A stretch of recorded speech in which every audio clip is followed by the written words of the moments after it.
Happy Friday, everyone. We've made it through another week here on Morning Jox. Appreciate you tuning us in this morning.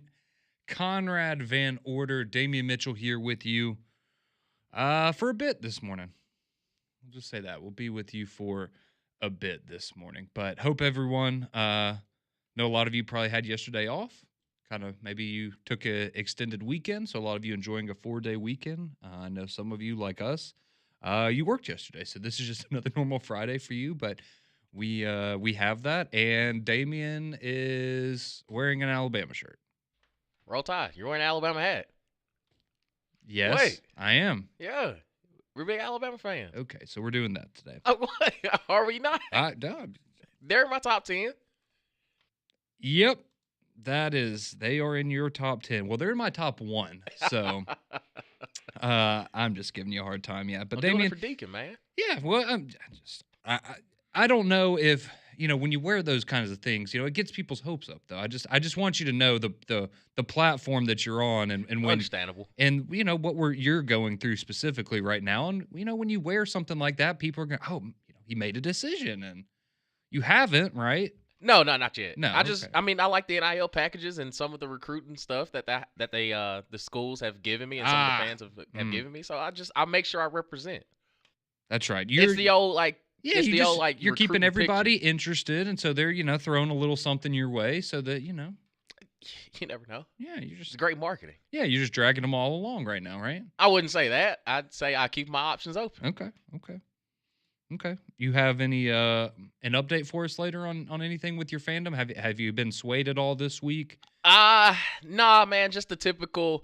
A couple people checking in, just asking me, how I'm doing. From certain fan bases, kind of just reaching out and just getting a lay of the land, just trying to see. They're not trying to sway me or anything. They're just genuinely checking up on my well-being, which is awesome. Okay, well it's nice of them. We have some great fans around here, man. We absolutely do.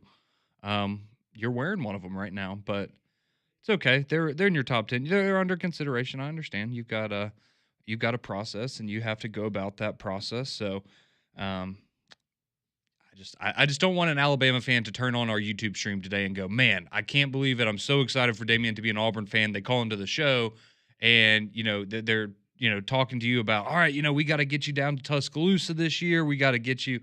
Do you like a yellow hammer? What's your game day drink of choice, Damian? We got to get everything set up for you, and you're just going to give somebody the wrong impression. We don't want that on this. I never took it into that consideration, Conrad. It goes deep. It runs deep. I see. It runs. So deep. Should I just only wear teams that I've already eliminated then? Because I think you should only wear Texas A&M gear. That would actually take some money.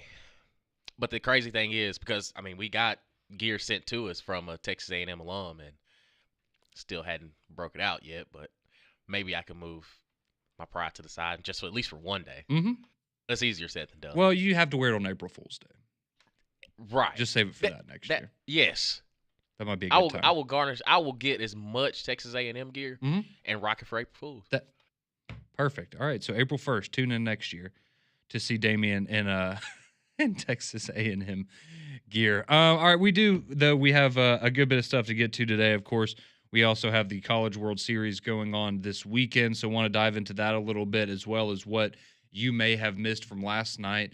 And we'll continue with our make or break games in the SEC. We've got a new batch of teams today, and since we're going to be hanging around for a little bit, I threw a couple more in there, so maybe we'll have time to get to all of those, but y'all have been really, really great about chiming in with your thoughts on those, and we've had some good conversations about the upcoming season, so we'll keep it rolling that way. But quickly, if you missed any of this last night, we did have Game 6 of the NBA Finals, and so this was not a very particularly exciting game last night. It was a 108-91 victory for the Indiana Pacers.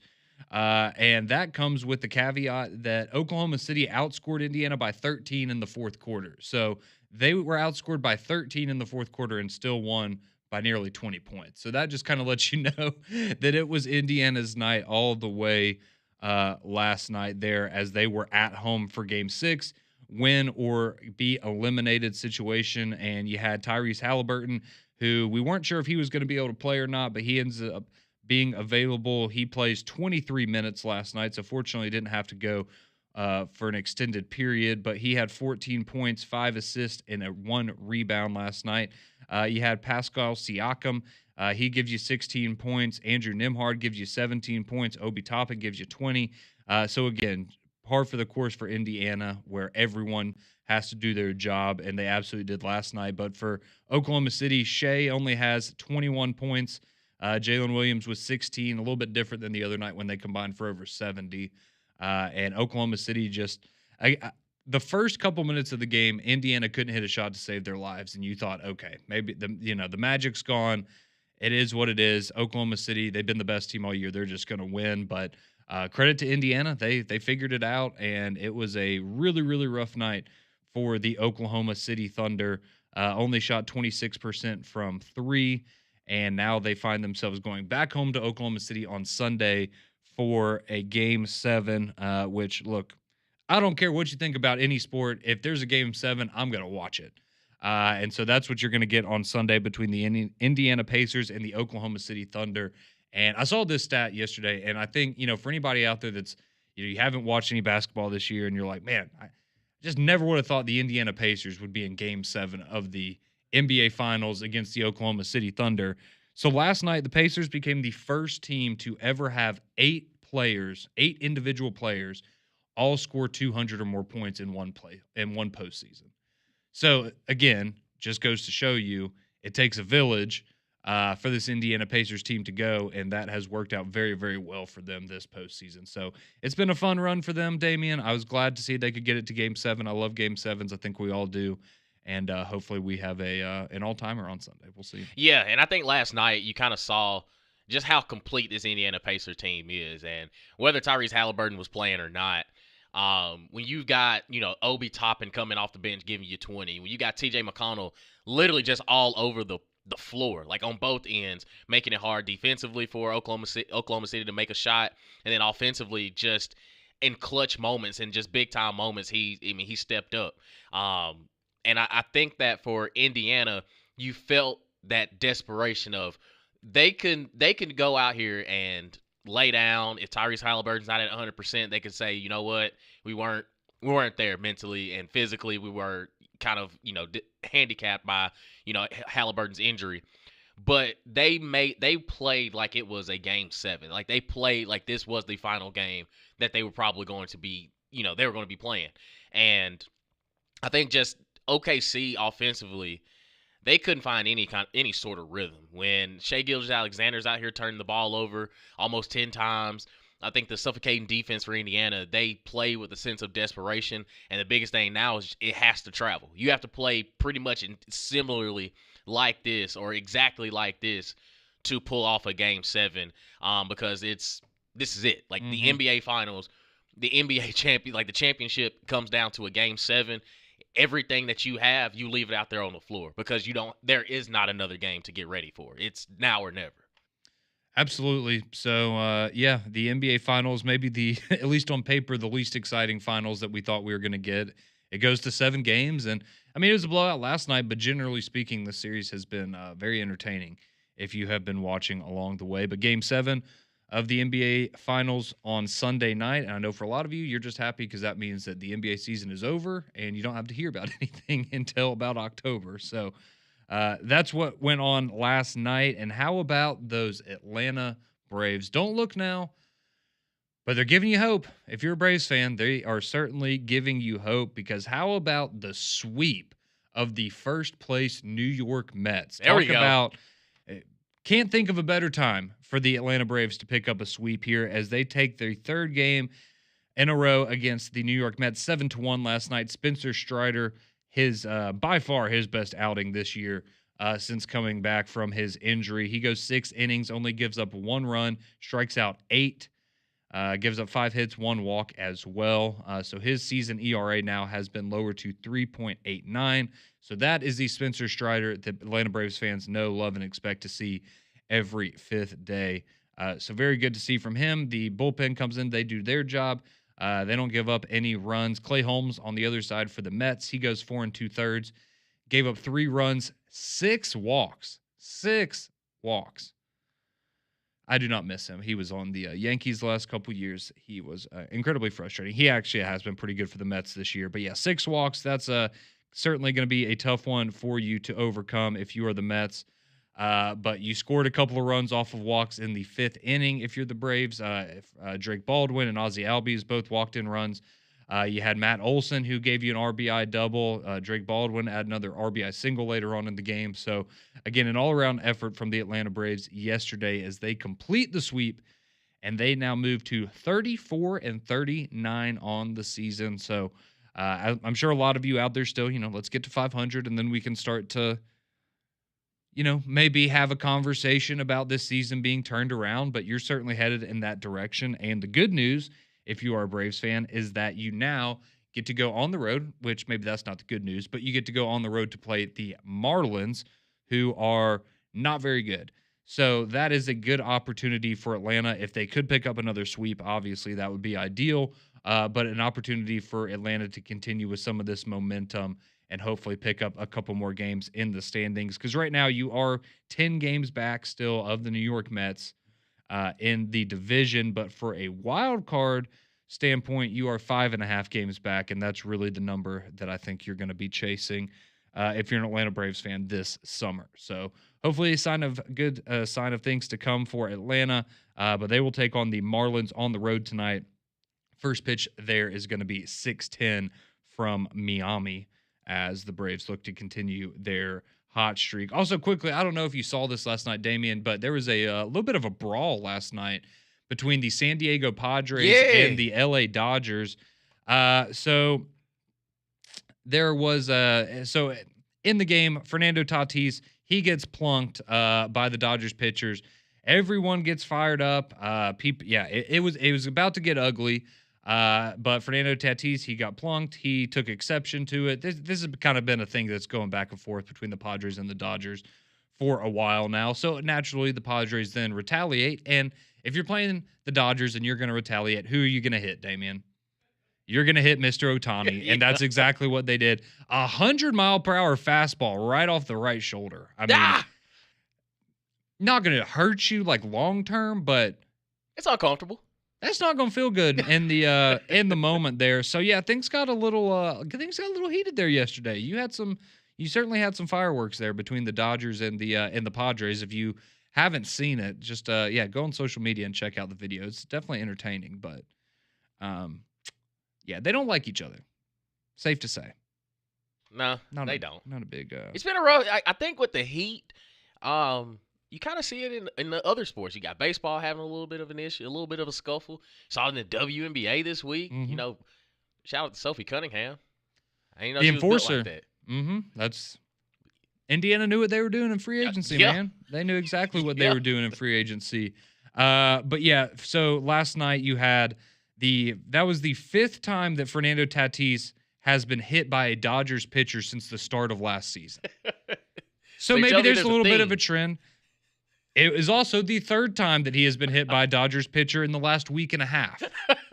So you could maybe see where that would happen. But this has happened earlier as well, where you had a situation where Tatis got plunked and then they retaliated by hitting Ohtani. And so this was the 2nd time that situation had now occurred and the 3rd time that Tatis had gotten hit. So yeah, you can see where things maybe got a little bit out of hand there. But that's what's going on around the world of Major League Baseball. But, we actually have some college football news to discuss, one of which, the Elite 11 camp. So some quarterback commits to teams here in the state were competing, and we will tell you how they fared at the Elite 11 camp next on Morning Jox.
619, welcome into Morning Jox here. Conrad and Damian with you until 7 o'clock and potentially beyond. So we just broke down everything you may have missed overnight with the Braves sweep of the New York Mets. They now travel to take on the Marlins. You're going to get a 6:10 first pitch tonight. You can hear it right here on Jox 94.5. Something else going on yesterday in the world of college football. Well, it's really been going on the last few days, and that is the Elite 11 camp. So as we're getting closer to decision day for a lot of these commits for both Alabama and Auburn, a lot of these recruiting targets, thought it'd be interesting to go down and let's see. Hey, there's a lot of guys from the SEC at the Elite 11 camp. Let's see how they have fared over the week. So yesterday you did have the conclusion of the Elite 11 camp, and so the MVP for this year was an SEC quarterback commit. It is the first quarterback in this school's history to ever win the MVP of the Elite 11 camp, and that would be Dia Bell, who is committed to Texas. Okay. So Texas has their first Elite 11 MVP. You know who his dad is, don't you? Who? Rajah Bell. Oh, really? Yeah. Okay, that's not surprising. Okay, that's awesome. Yeah, but yeah, he's a 5-star kid. He's committed to Texas, and he is your Elite 11 MVP. And right behind him, how about this? I'm going to mispronounce this guy's name, I'm sure. Helaman Kasuga, Texas A&M. So the state of Texas. Okay. Looky here. You also have the Houston quarterback commit, Keyshawn Henderson. He's a 5-star. He's supposed to be really good. He is committed to Houston. He came in, or he was ranked as the 6th best player at the Elite 11 camp. So the state of Texas quarterback position seems to be in good hands here for the immediate future. But how about the rest of the SEC? So you have Faison Brandon, who by a lot of cases is listed as the number 1 quarterback in the next year's class. He is committed to Tennessee. He was ranked as the 5th best performer of the weekend there at the Elite 11 camp. How about Bryson Beaver? That's a name you may be like, oh, I feel like that's familiar. Well, that's a kid that Alabama offered last weekend, and he is a 4-star quarterback. He was rated as the 3rd best performer. So you got a little bit of an SEC flair there with some of these Elite 11 kids.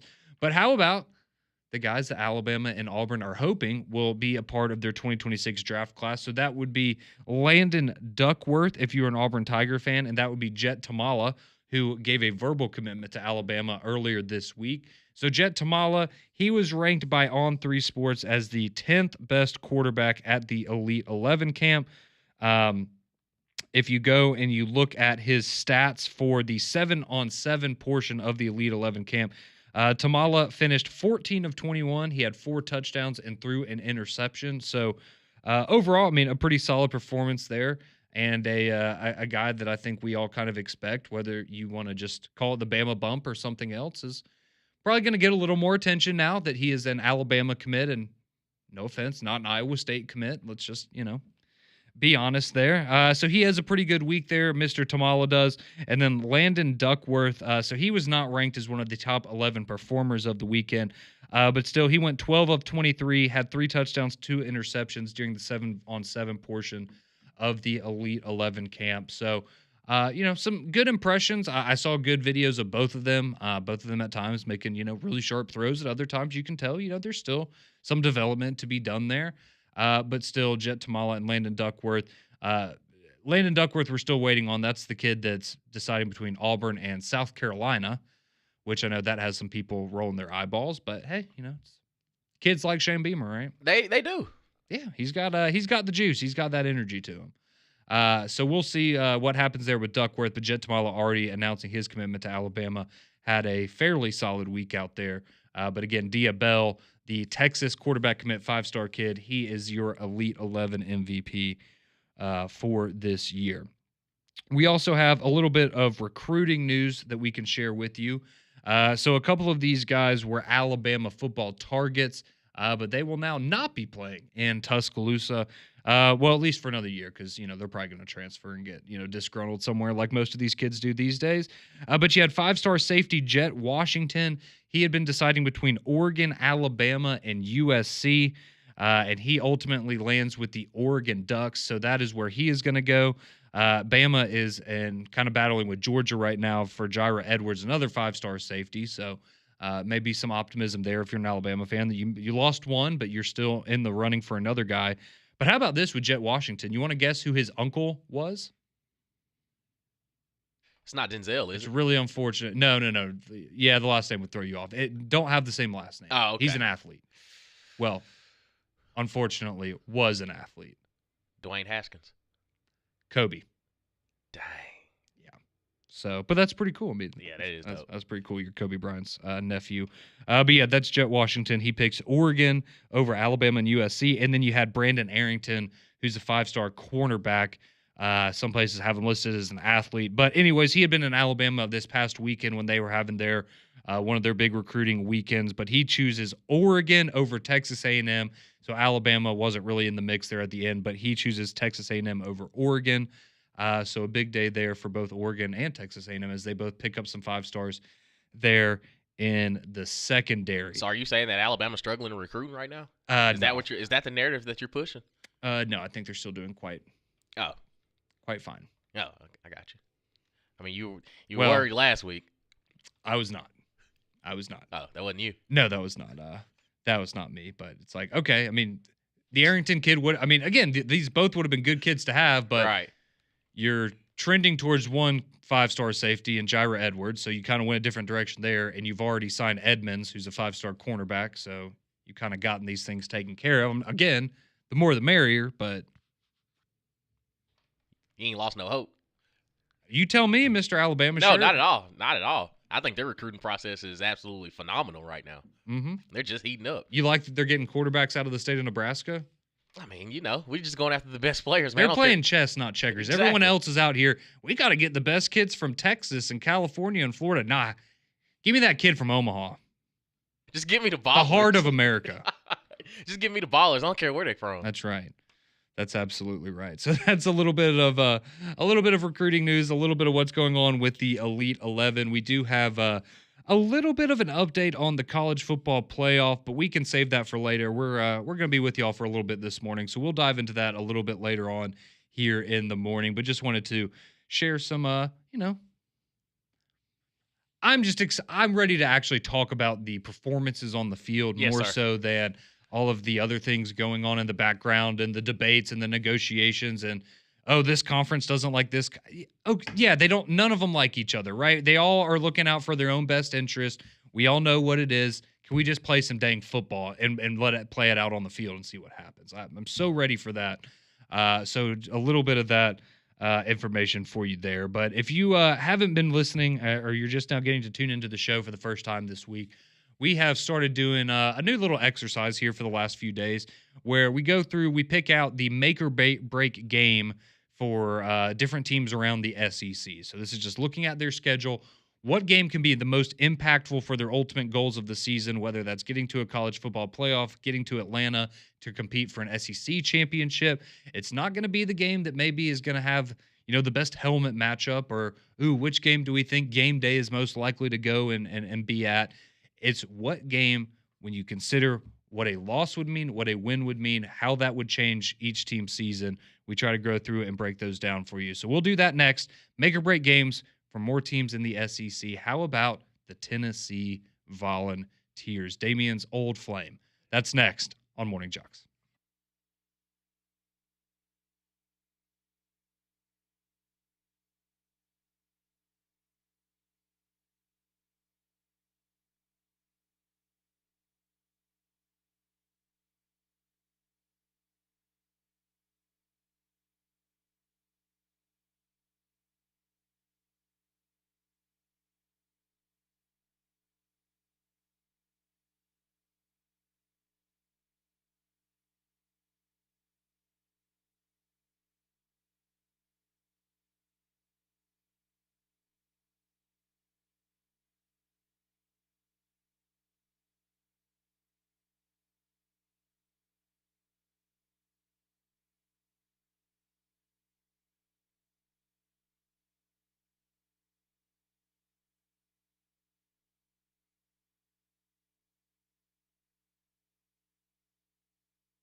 6:33. Welcome in, Morning Jocks. Conrad and Damian here with you. Maybe the Tennessee Volunteers will go to the Pink Pony Club after they find themselves back in the college football playoff, right, Damian? Because that's the expectation for the upcoming season. What? Yeah. Isn't that a place you would want to go after you win? Yes, absolutely. But expectations for, you said college football playoff? Well, they were in it last year. They were. So the expectation would be that you would be back in it this year, right? Dylan Sampson's not on the field anymore. James Pierce is not on the field for Tennessee anymore. Hell, you can even throw Nico in there. He's not on the field anymore. I think and again, they're in my top 10, but after talking to some Tennessee fans for the past couple months, I don't think their expectation is to be back this year. Now, I do think the future could be, but nah, I'm not really feeling the whole college football playoff vibe right now. Okay. I think they'll be good, but crazier things. Maybe an 8-4 kind of good. Right. Very reasonably good. Yeah. Okay. Well, let's look at the make or break game for Tennessee. So I'm very interested in your thoughts on this, Damian, because this one was tricky, and I think there's certainly multiple games that you could make a strong argument for, but ultimately, and it's because of where it is kind of in the season and what I'm expecting. A lot of it's coming from what I'm expecting from Tennessee before they get to this game and how I think their season will have gone. So I'm going to go with Tennessee at home against Oklahoma in week 10 of the upcoming season. And so so part of my rationale for that, so up to this point in the season, all right, your schedule is okay. I do think the opening game against Syracuse will potentially be interesting. I think Tennessee should be able to win that game, but I do think it could be an interesting game. But you have Eastern Tennessee after that, no problem. UAB, Mississippi State, Arkansas, Kentucky. Those are all teams on your schedule before that. I feel pretty good about Tennessee winning all of those games. Now, you do also have Georgia at home and Alabama in Tuscaloosa added in there. I think those are losses right now. Granted, doesn't mean they're going to, but at least on paper right now, I'm going to chalk those up as losses. So that would mean that we would be looking at a 6-2 Tennessee team hosting Oklahoma in week 10 with an opportunity to still make the college football playoff with a win over Oklahoma, a win at Florida, New Mexico State, and Vanderbilt. And so I think that's kind of where this game is for me in the sense of, now, if you did manage to pull off and beat either Alabama or Georgia, I don't think you're going to beat both of them. But let's say you beat one of them, right? You split. That makes this game really, really interesting because, we could be talking about an 8-1 Oklahoma team, or Tennessee team, going into the final month of the season. And at that point, it would be, unless you lose to both Florida and Vanderbilt, you're back in the college football playoff. Now, I don't think they're going to only have one loss, but I do think if you can get to this Oklahoma game with only 2 losses, this could be a big-time matchup because you don't know. Maybe Oklahoma, if they're having the kind of season we think they could, maybe this is a top 15 type of matchup that kind of catapults one team up into the playoff conversation, the top 12, and the other one kind of lags behind now that they have 3 losses here. Granted, it could also be an ugly situation where you lose to Syracuse the opening week, you lose to Georgia, you lose to Alabama, maybe you even lose to Arkansas again, and now you find yourself against an Oklahoma team where you're like, man, we just need to win this game so we can get to 7 wins this season. So that's why I'm going with Oklahoma. I think that game in week 10, just where it fits into the schedule, I will be very interested to see kind of where Tennessee is at going into the Oklahoma game at that point in the year. My gut told me Arkansas just because of what happened last year. But you brought up something very important with the Oklahoma matchup. It's, okay, where is Tennessee at this point? And again, it's a lot of unknowns for Tennessee going into 2025 because now you don't have Nico. Dylan Sampson, like I said, a lot of those guys are gone. It's a lot of players we've never heard before that are going to have to step up. And I don't know if they have it yet. Yeah. You don't know. We don't know if Tennessee is in the, Alabama, Georgia, you're just going to reload every year. Right. Yeah. And, I love Josh Heupel. I love the system. I love everything about it. But it's hard for me. And, again, I know what Joey Aguilar has done at App State. I hadn't seen him in an SEC uniform. I hadn't seen him go against an SEC schedule.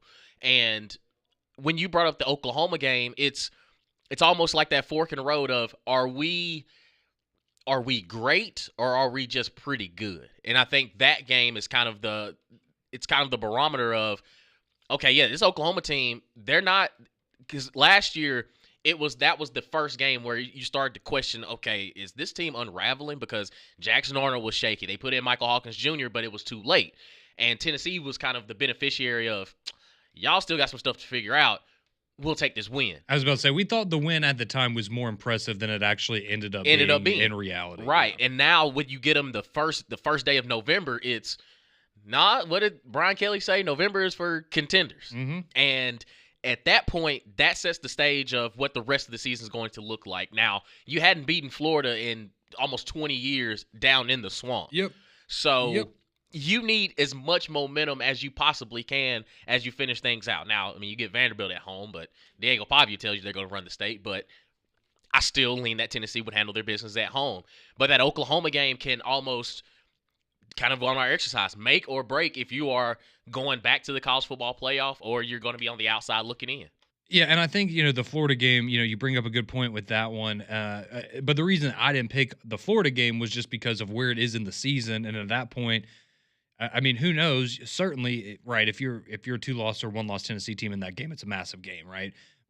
But I think we also, there's this fairly clear path to how Tennessee would maybe already be eliminated from the playoff by the time that game came around. Now, maybe that's not the case, but yeah, that's going to be very, very interesting because they do play Florida. So Florida's the second to last game, then Vanderbilt's the last one, but they get Oklahoma in Week 10. So I think there's a few good options for them. I think some people would go, it is the Alabama game partially because while that rivalry has kind of been renewed and we've obviously seen Tennessee win 2 of the last 3, they haven't done it in Bryant-Denny yet, right? So that's kind of the next step, I think, in a lot of people's minds of, all right, now we have to go and beat them on the road. Mm-hmm. I do have a question, though. Yeah.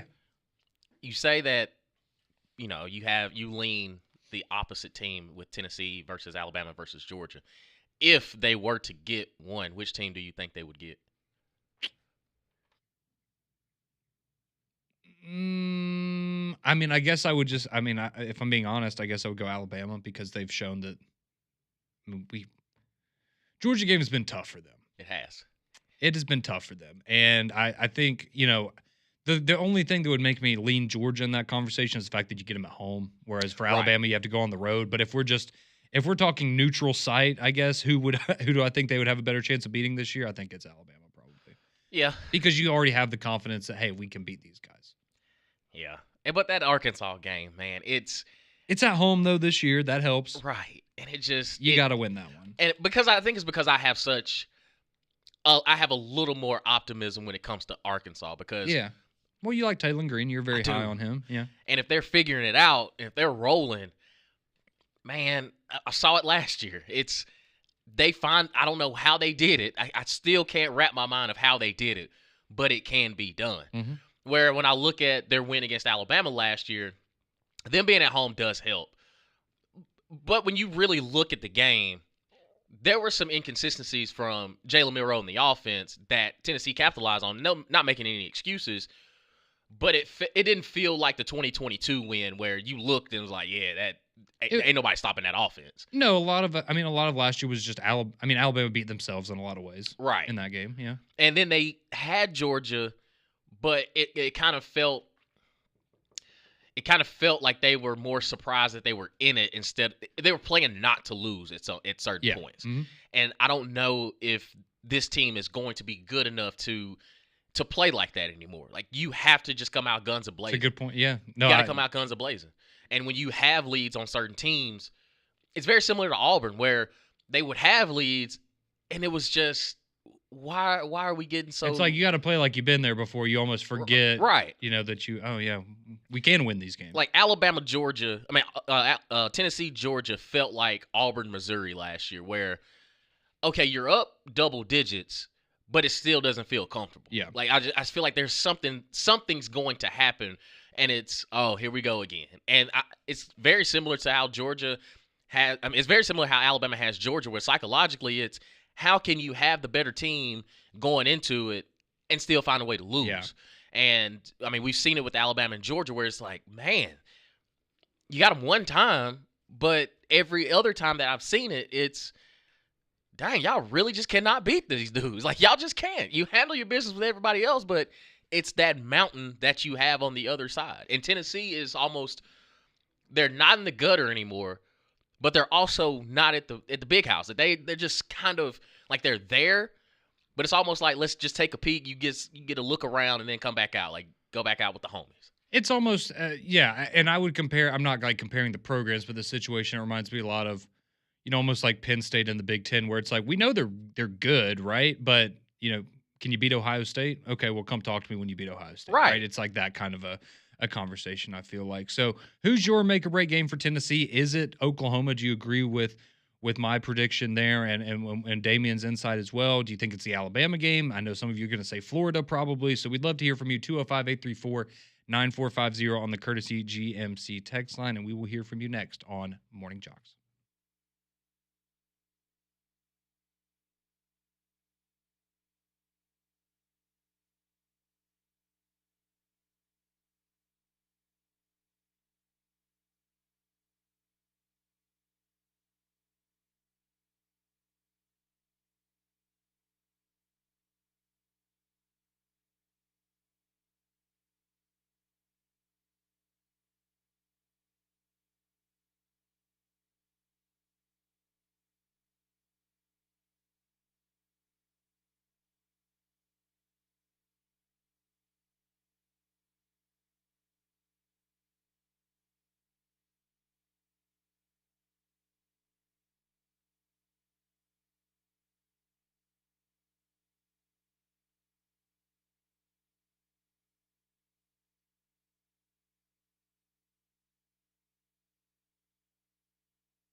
6:49 here on Morning Jox.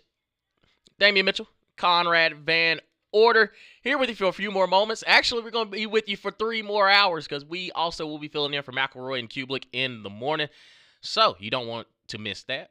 And you don't want to miss your chance to own that dream home at the lake this Saturday, June 21st. That's tomorrow at the grand opening at the Cottages at Smith Lake, located on one of America's most pristine lakes. The Cottages at Smith Lake is the area's first and only tiny home community.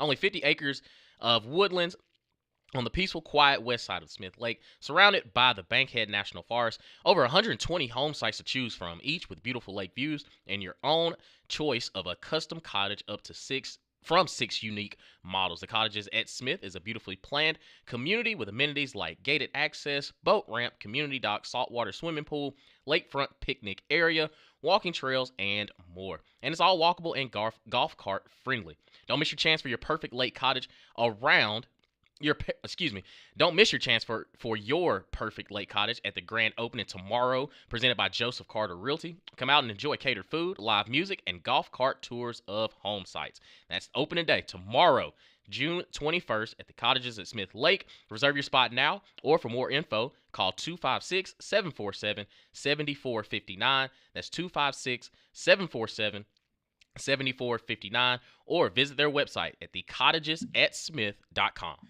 Well, as Damian said, we do have 3 more hours ahead of us, filling in for McElroy and Cubelic in the morning. Greg and Cole taking a bit of an extended weekend, so we appreciate them letting us fill in for them. And we've been talking about make or break games in the SEC. So coming up over the next 3 hours, we may have some more to sprinkle in there for you. Last night I was just, perusing around and said, let's take a look at some of these schedules. So we may have Ole Miss, South Carolina, Oklahoma, and Texas A&M that we can dive into coming up over the next 3 hours. We do have some college football playoff, some updates on those conversations that we can dive into as well. And, of course, we always enjoy your interaction on the phone lines as well as the text lines. 205-834-9450 will get you on the courtesy GMC text line. You text it, we will read it. Unless it's really, really dirty, and then we won't read it on the air, but we will read it and laugh internally. But as I mentioned, the make or break games, we did just talk about Tennessee. So I said Oklahoma, I thought for Tennessee was going to be the make or break game for them because of where it falls in the season for them. So it's a Week 10 matchup. You will have already played Alabama and Georgia. You've still got Florida on the other side of it. Is that a game that if you lose, you look back on and go, man, maybe that was the difference in us going back to the playoff in another year or being 9-3 versus 8-4. So I want to get some of your thoughts on that game as well. And Drake, our resident Florida fan, of course, he says, Conrad, Tennessee is not winning in the Swamp this year. Not happening. It hadn't happened in a long time. It has not. And Florida's this is at least going to be the best Florida team since 2020, I think. That 2020 team was pretty good with Kyle Trask. Yeah. I mean, they gave Alabama a run for their money in Atlanta. They did, and I agree with you. This is probably the best. This is probably the best team with realistic. Certainly on paper. Yeah, with realistic expectations, where it's not like last year. Like they caught a lot of teams by surprise because everybody looked at their schedule like, man, if Billy can find a way to get 5, he'll be okay. But then they go out there and they beat up on teams. I think the style of Florida is what's so different. Like, we're so used to them just being high offense, like it's 50 points a game, essentially, that now Florida's turned into – we can turn this into a fist fight if you want to, and they can have success with it. But I do think DJ Lagway, what he showed us last year, if he can hone into that again and have, like, that next jump, yeah, Florida could be something serious. Will this be the worst that Tennessee's been since Heupel's first year? Because you went to the playoff last year, you won 9 games with Joe Milton the year before, and then you won 11 with Hendon Hooker. Yeah, it'll be I think they're back to 8-4, 7-5. Okay, do you think? Well, okay, let me ask you like this: do you think the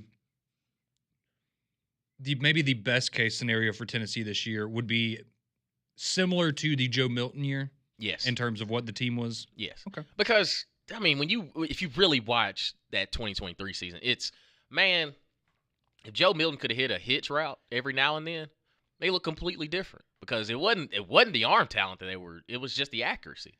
And I understand, coming off a playoff going 9-4, like the fan base probably isn't going to be super pumped about that. But I think given the circumstance, like, he might be getting some Coach of the Year votes, or at least from me. Like, right. That's you realize, impressive. like, you're not back at the dweller. Like, you're not in the basement anymore. It's okay if this is our quote unquote good year or down year, and it's 8 wins. All right, cool. Like we're back. We're somewhat back. But it's gonna be interesting to see. It certainly is. Let's see. We have Alan who chimes in. He says, could Damian be setting up his fan announcement for the kickoff party at the Barons? If so, count me in. Even if I have to buy a ticket, I'll be there. Man, we'll sell out protective. Yeah, we'll put you out there. No, well, you can get on stage with Matt Rife. You can be the opener for Matt Rife, and that can be your deal. You'll, announce your fandom up there, and you'll surprise everyone when you pick Ohio State because he's an Ohio State fan. Don chimes in. He says, good morning, guys. To me, the game is the Florida Gators for Tennessee. Chomp, chomp. You've been hanging out with PG too much. And Don in Oxford, he says, Conrad, you and Damian rule the morning air when y'all are on. When are you getting a 4-hour show? Your stats and opinions are on point, and I wanted to thank y'all for making my morning better each and every day. Keep up the good work. Well, Don, you're in luck because we have 3 more hours left to go. McElroy and Cubelic in the morning is next.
7 o'clock here on Jox, McElroy, and Cubelic in the morning.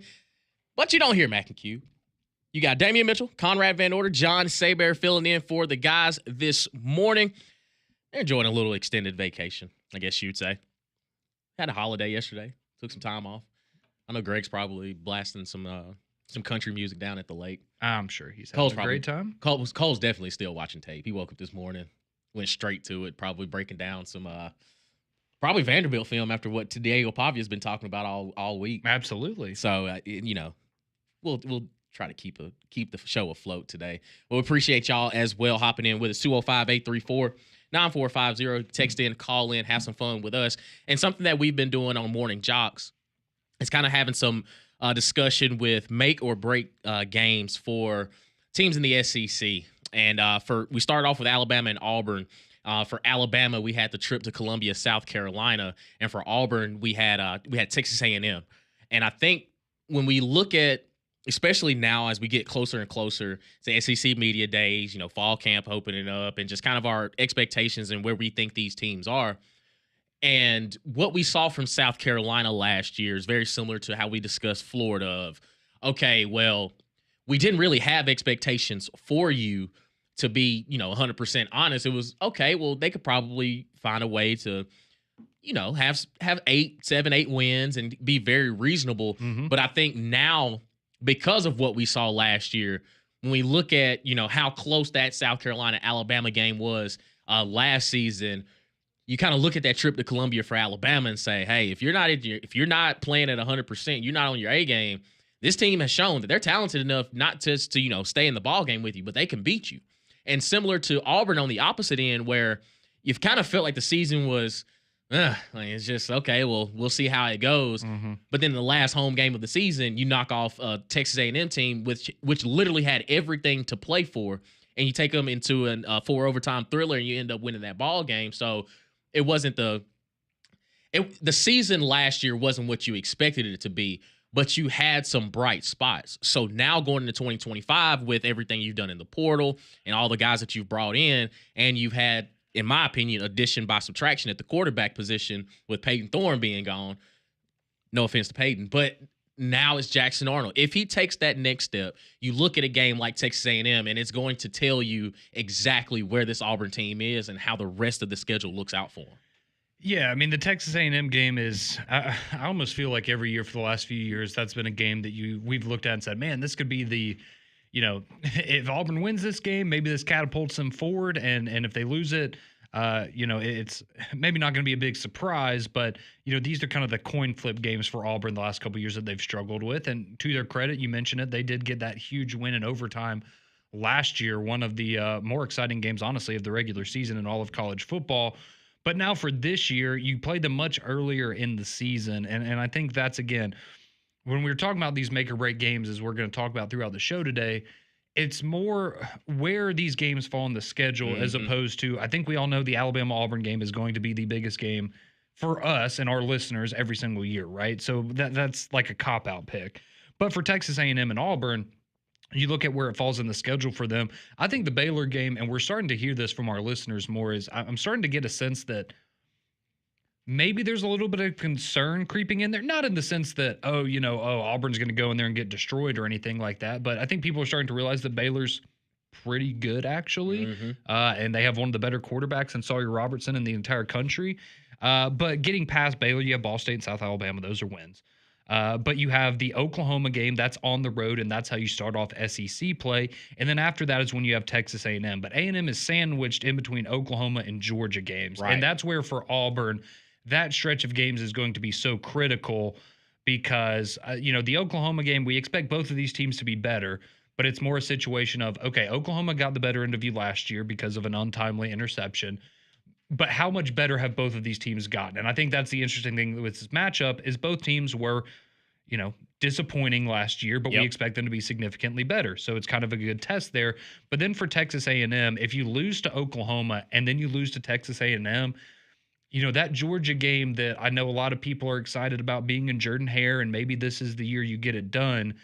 If that Texas A&M game is a loss, you could be looking at a 3-2 start to the season with Georgia coming into town And then what's the sentiment of the fan base going to be if you are ultimately 3-3 after the first half of the season? And that's why I think that Texas A&M game is so pivotal, because even if you do lose to a Baylor to start off, you do lose to Oklahoma the week before, you can get back on track and get some momentum before that Georgia game, which is going to be potentially massive for Auburn this year. Yeah, and to your point about, the teams that you get at home, and I go back to last year, and listen, I do love Auburn fans, I do, but one of the things that really kind of, the older I get, the more I kind of look at this Auburn home thing. It's almost fallen into that LSU night game in Death Valley, where I've seen enough losses and like in Jordan-Hare that it's only select games when it's crunk. Because to me, I understand. You knocked off Texas A&M when they were highly ranked, kind of looking towards an SEC championship.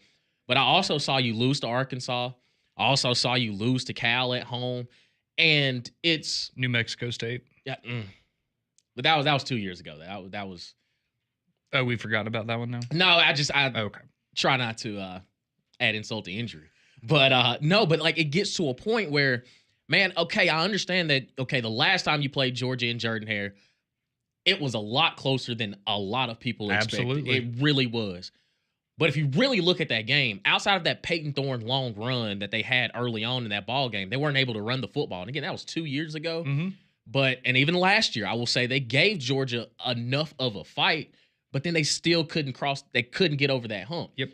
So that's why I'm looking at this year. It's okay, you still have the pieces, but are you going to be able to put it all together? And like you said, if it's after an Oklahoma loss, if it's after a Texas A&M loss, you get a bye week to kind of decompress a little bit.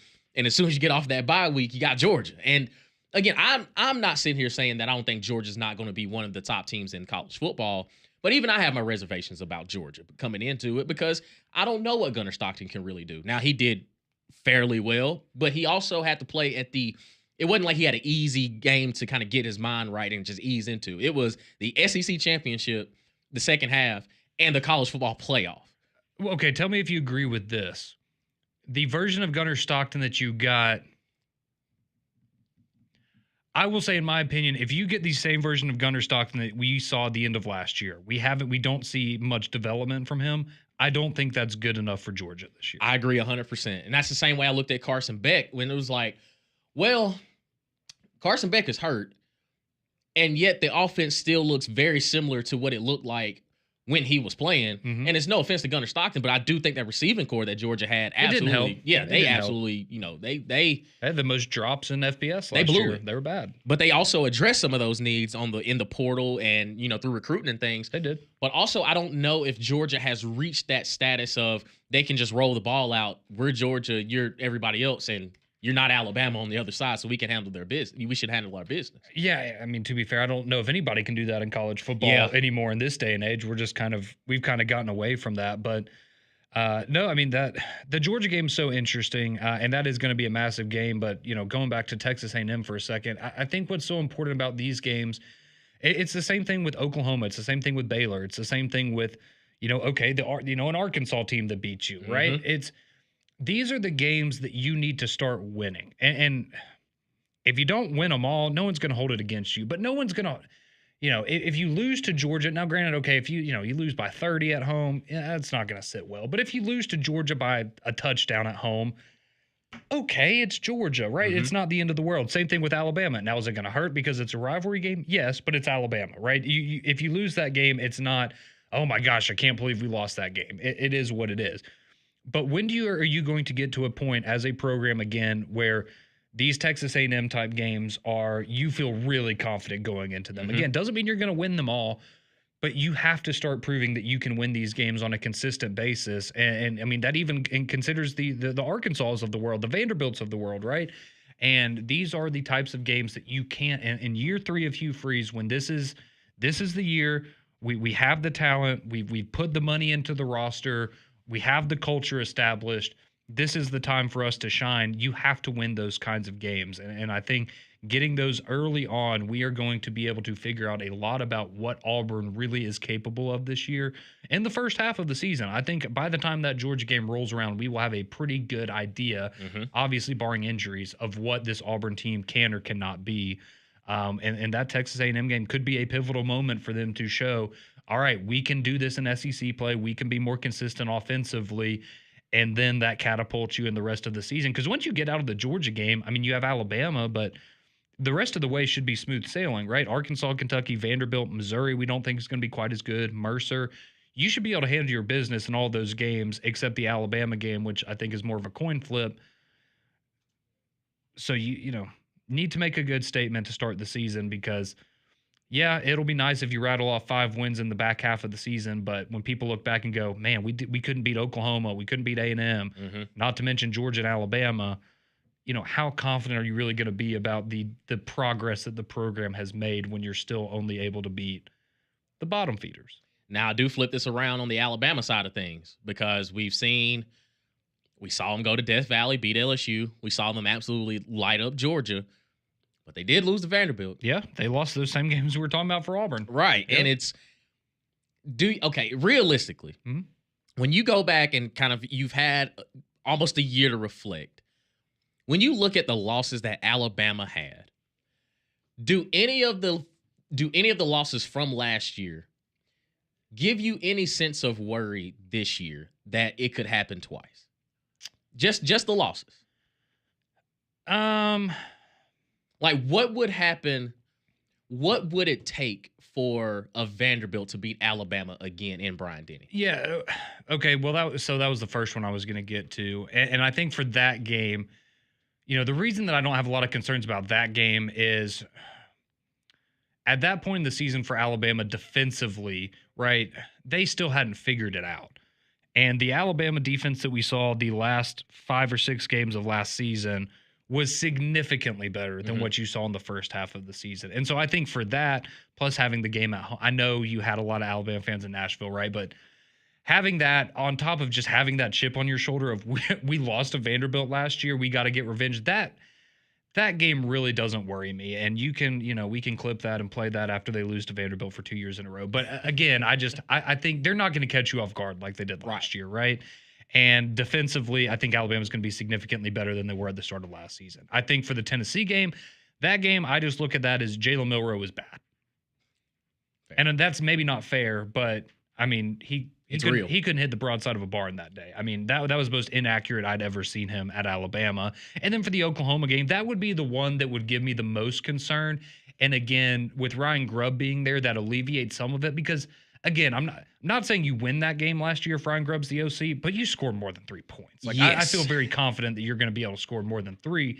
However, Oklahoma's better. Question marks, Oklahoma is better. And with the question marks you do have about Ty Simpson, I could see that being a difficult game where we're kind of sitting there going, man, what's wrong with Alabama against Oklahoma? So that would be the only one from last year that really sticks out to me is, oh, that gives me some cause for concern heading into this year. Because I do think the Vanderbilt one, offensively, you played really well.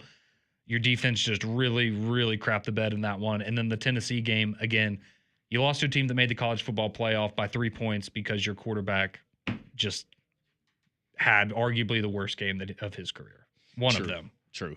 Because there was the Oklahoma game was worse. There was one that followed. The second worst game of his career. Maybe the third after Michigan this year, too. And and then, of course, you start off the season at Florida State. And I can understand, and, shout out to FSU Dave. He's a loyal Florida State guy. But everything is trending in the right direction for Florida State. I still think Alabama right now is the better football team. But I do think that in a very similar fashion with Auburn and Baylor, I wouldn't necessarily be surprised if it's a little bit closer than what we expect. But it would really be an upset if Florida State knocked off Alabama. And I don't think it would necessarily be an upset if Baylor were to knock off Auburn.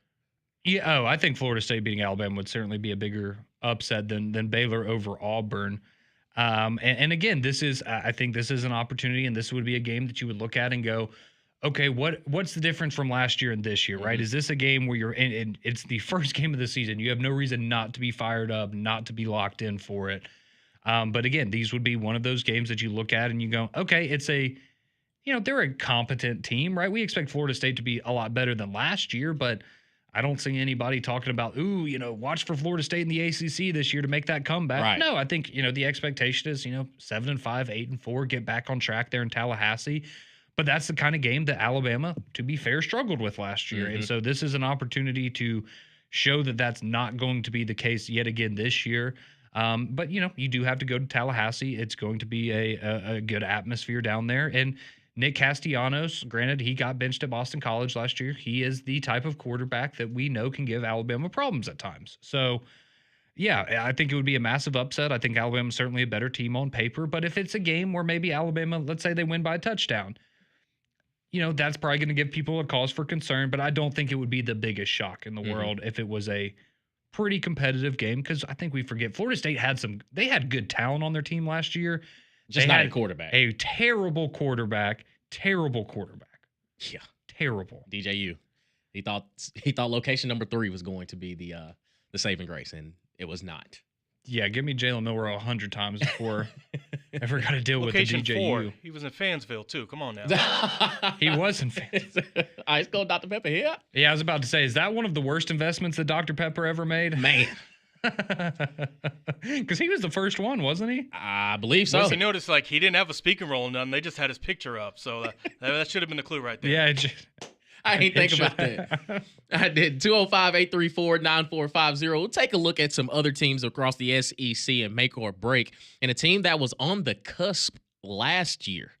How about those Ole Miss Rebels? What could be the make or break game for Lane Kiffin and those Rebs in 2025? We'll discuss that on the other side. Keep it locked on McElroy and Cubelic in the morning.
7:21 here on McElroy and Cubelic in the morning. Damian, Conrad, and John here with you. Having some fun. Just going some make or break games for some teams in the SEC. And a team they had some highs and had some absolutely devastating lows. That'd be the Ole Miss Rebels. Former Alabama great offensive coordinator Lane Kiffin, the head coach there at Ole Miss. You're a big Lane guy, right?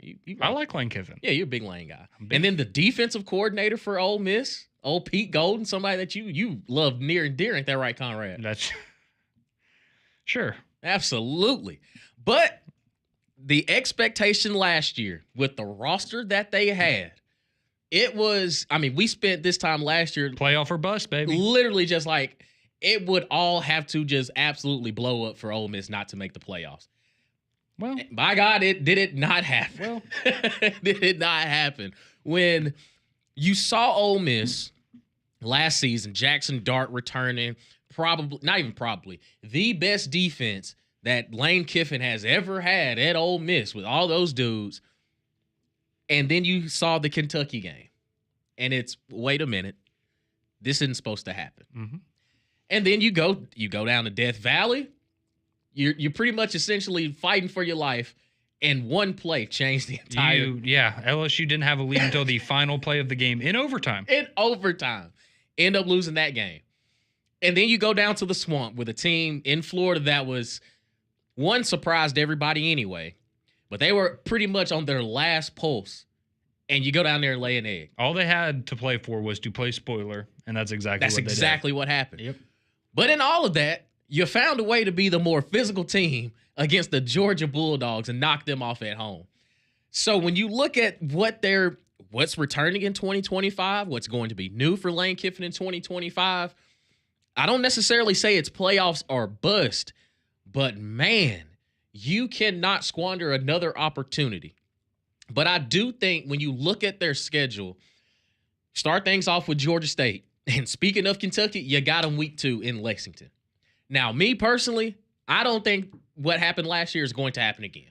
I look at it very similarly to, what we were just talking about with Alabama and Vanderbilt, where that is a game you are going to make 100% certain that you do not lose that game again. You might lose to someone else along the way. You might lose to Arkansas the next week, right, but you're not losing to Kentucky in week 2. No way. You got to rectify that mistake. And then follow that up. You got Arkansas at home, which is a team that you almost put 70 points on last year. So, yes, you did. I love Arkansas. I love Sam Pittman, but I look at that game as going to be a little bit different. Yeah. And then you got Tulane, and you follow that up with LSU before you hit a bye week, and you welcome in Washington State. No John Mateer. It's just weird, though, because it's thrown in the middle of the SEC schedule for them. Slap right there in the middle. Just kind of bizarre. Then you hit the road to Georgia. Then you got to follow that up and go to Oklahoma. And then for the last stretch in November, you have South Carolina at home, the Citadel at home, Florida at home, and you hit the road for the Egg Bowl with Mississippi State. So for me, I think that LSU matchup in week 5 is the make or break for Ole Miss, because it's no more. It's essentially for both teams, to be honest, if I'm being honest, because if you're Brian Kelly, you drop Clemson. Understandable. It is what it is. You can find your way to get back in good graces with your fan base after that. But I think for Ole Miss, it's no longer, Lane, we love you, love the offense, love everything that you do, but these are the games you have to get. You can't go in there and win for pretty much the entire you tied the entire 60 minutes, and then when it's all said and done, you can't make a stop. The one time the defense doesn't make a stop, you lose to LSU. Because at that point, it went from the conversation with Brian Kelly was, okay, he got a big one. He got it. He didn't, it went downhill after that. But for Ole Miss, it was, you have absolutely squandered any sort of shot of getting to the college football playoff. But now you got Austin Simmons, who, again, in that Georgia game, he had to fill in for one drive, and it's like, whew, they might have some juice coming in next year out of that left hand for Austin Simmons. But I think that LSU matchup, it's because I do have potential college football playoff expectations for LSU. And Ole Miss, that will either decide if they're going to fall again or they're going to handle their business moving forward. Well, and it puts whoever wins the game kind of in the driver's seat, I guess, at that point for a, at least between those two teams, right, if it were to come down to the two of them at the end of the year for a playoff spot. it would put one of them in the driver's seat. I think the LSU game is certainly big. The fact that it's in Oxford does help you, but I mean, you won a close one 2 years ago. You lost a close one last year. It's just, all right, are we going to get another game where it's 45-42 and it's kind of a coin flip of who wins at the end? Because, wow, I love watching those games. As an Ole Miss fan, you're kind of like, man, we've shown an ability to just absolutely smoke the LSU defense, but for whatever reason, we find ourselves in these one-possession games in crunch time, and we're scoring 40, 50 points. And that is going to be a big opportunity for them because, as you said, LSU, depending on how their season goes, we might get to them later. But when we talked about it on Morning Jox earlier this week, we kind of thought this was the make or break game for LSU as well, right? Because they have a trickier path earlier on in the season. And by the time they get to Ole Miss, a loss in this game would be more devastating for LSU than Ole Miss, no doubt about it. But that's certainly going to be a big game. I'll say for me, when I look at Ole Miss's schedule, I honestly went with the game at Oklahoma for a make or break game for them. And so that game would be, let's see, 4 or 5. That would be week 9 of the college football season. And so for them, and the reason for that is because you will have played LSU and Georgia. So even if you've lost those 2 games, I feel good about the other games on the schedule that you should have be undefeated in those games. So if you go in with 2 losses, then you have the Oklahoma game, right? We all know that third loss, the playoff committee doesn't like it. So you would need to win that game, and you still have South Carolina and Florida left. So there's still some pitfalls for you along the way, but you're at least putting yourself in position to say, hey, all right, we've got a month left to go in this season. If we go 4-0 here, we're going to be in the playoff and do what we weren't able to do last year. So, but I think for Ole Miss, I mean, the Georgia game is going to be massive, right? What can you repeat what you did last year? Because I don't think any of us predicted that, right? You might have predicted Ole Miss to win, but not the way that they did. And so now for them going to Georgia, is this a sign of, okay, maybe Georgia's taking a step back a little bit. Now you're going to Athens, and being able to do that again would open a lot of people's eyes, I think. I think South Carolina, again, if you're just saying you have to go 1-2 against LSU, Georgia, and Oklahoma, that South Carolina game becomes massive because that could be a playoff elimination game. So Ole Miss, they have a bit of a tricky road for them to navigate this year. And, my thing for Ole Miss is, do I think they're going to be good? Yes. But for you, Damian, is there anything that you look at for Ole Miss going into this season and go, I think they got better in this area from last year? Because that's my problem with Ole Miss is I like Austin Simmons. I think there's a lot of potential there. Don't think he's going to be better than Jackson Dart. Right. Don't think you're going to have better wide receivers. The running game, I think, would be an area you could look for improvement, certainly. Defensively, I don't think you're going to have the same guys you had last year. So that's kind of my problem with Ole Miss is I still think they're going to be good, but outside of the running game, which can be impactful, I just don't, at least on paper, I don't know if I look at another part of that team and go, oh, they're going to be better than last year. So why should I have faith that this is going to be the year you get it done? Right, because Lane Kiffin, I mean, he's shown he can win some big games. Like that Kirby Smart win he got last year it clouds the judgment a little bit because now I've always looked, at least since Lane has been at Ole Miss, I've looked at them the same way I've looked at Penn State. I know you're good. I can see it. But you still have those just questionable, like, what are we doing here? Like, how did this happen? Like the Kentucky loss last year, it's how can we stop this from happening? Because it's hard for me to just put all my chips behind you and say, you know what? They're going to roll. This is how it's going to look.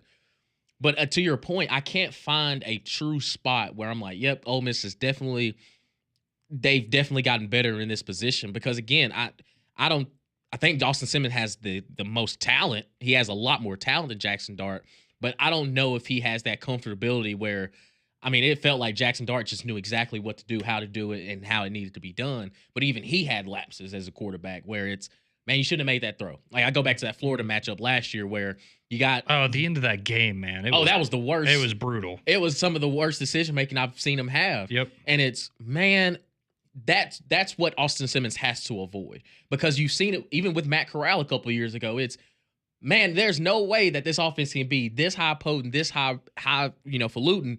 And then, boom, all of a sudden it's, Matt Corral has how many interceptions this game? Yeah, I think Lane Kiffin appreciates having a quarterback who thinks he can make every throw on the field, but also have the self-awareness. No, you don't. you do not have to make every throw. And I think that with Austin Simmons, that one drive we got at Georgia, it was, okay, well, he got some juice to him.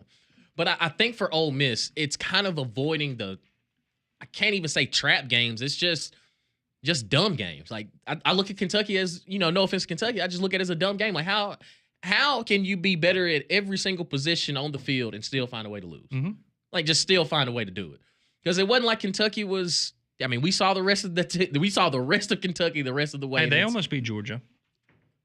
Yeah, they also did. They almost did with Will Levis at quarterback too.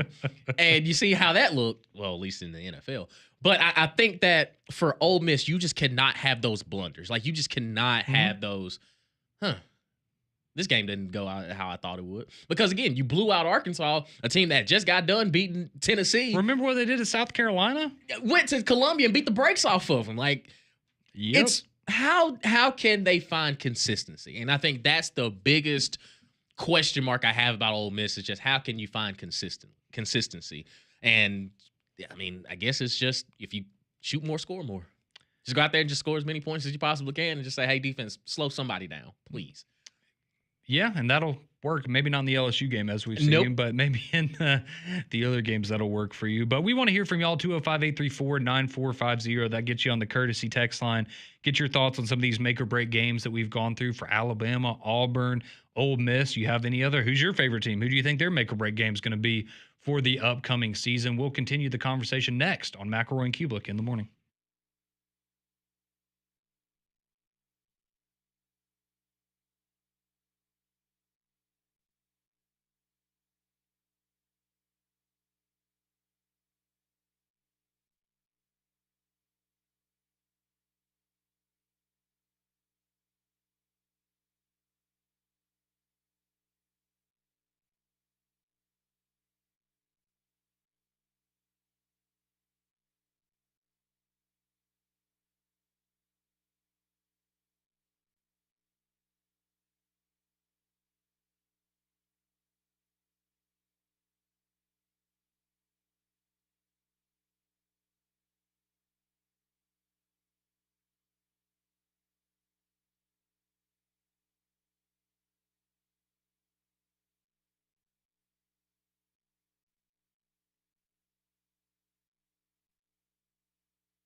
7:37 here on McElroy and Cubelic in the morning.